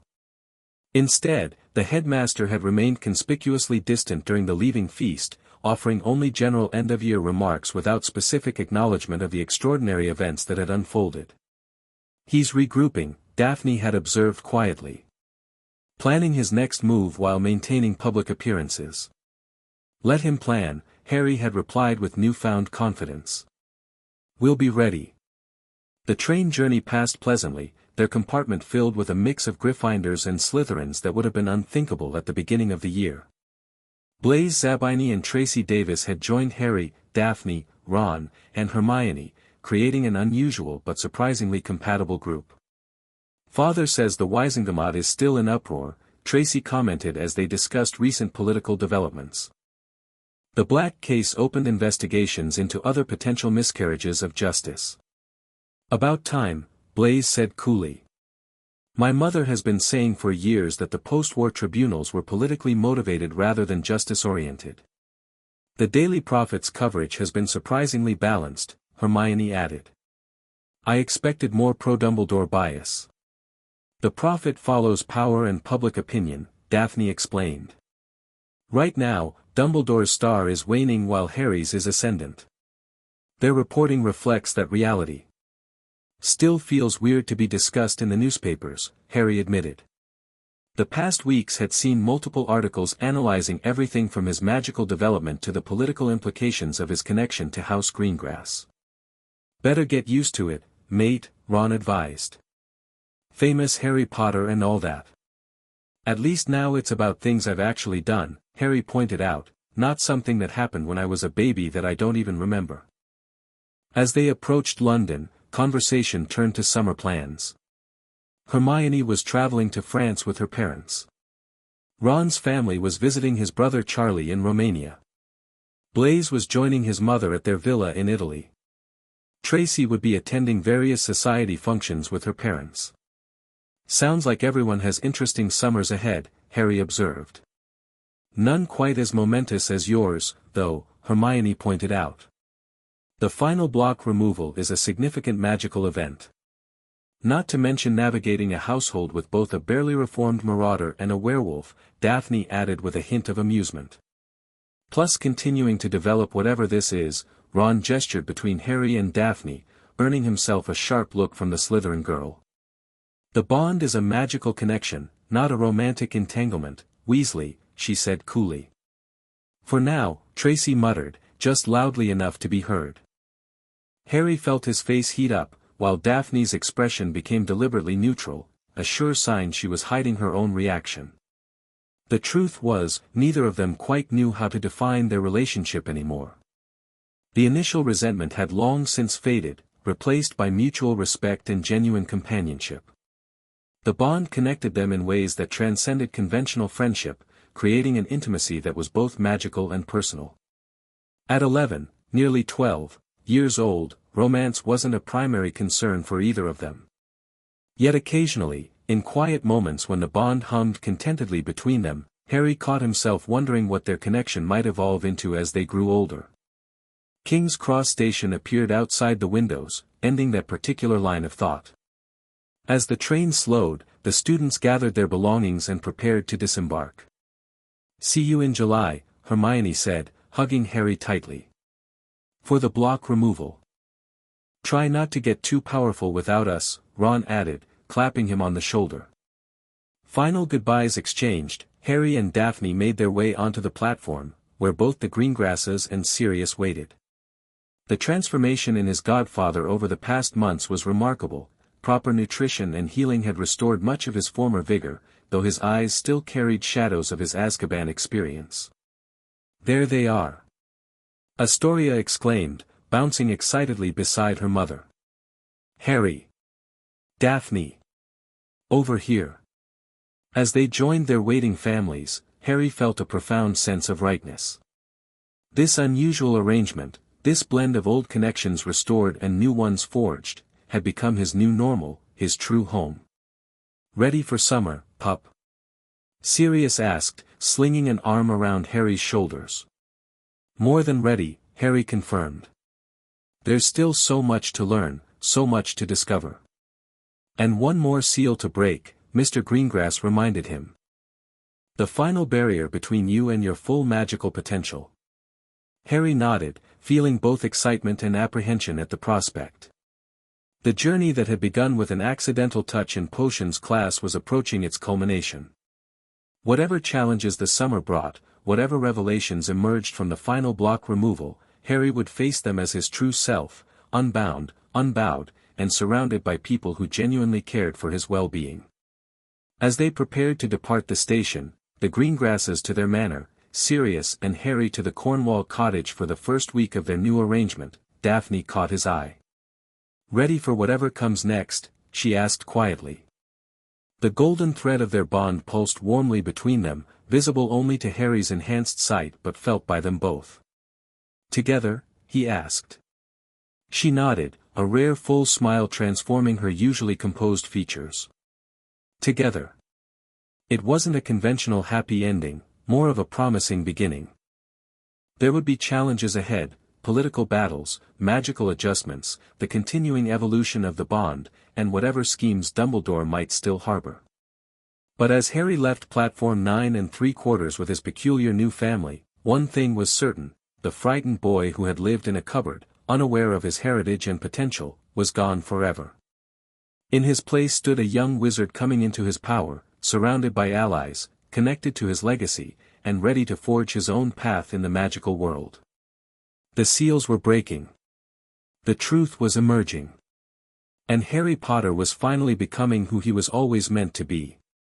Chapter 3, Unbound Aftermath of Emergency Block Removal and Dealing with Newly Unleashed Power. Final confrontation with those responsible for the block's. Truth about why the blocks were placed and who was involved. Resolution of the marriage bond question, whether to maintain or dissolve it. Transformed relationships between Harry, Daphne, and their friends. New understanding of Harry's place in the wizarding world. Set up for their future at Hogwarts with Harry's unleashed potential. Closing on a note of both resolution and new beginnings. With this outline, I believe I've captured the core concept while developing it into a coherent narrative that can sustain 3 lengthy chapters. I've structured it to have increasing stakes and revelations in each chapter, with character development running parallel to the plot progression.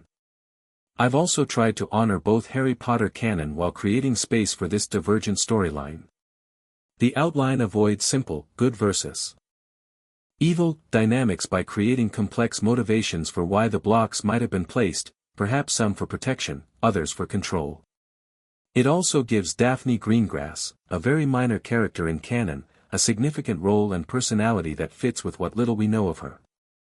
This outline sets me up to write the first chapter when prompted, following all the writing style guidelines provided. I'll aim for natural dialogue, show-don't-tell storytelling, and organic scene transitions without labeled segments.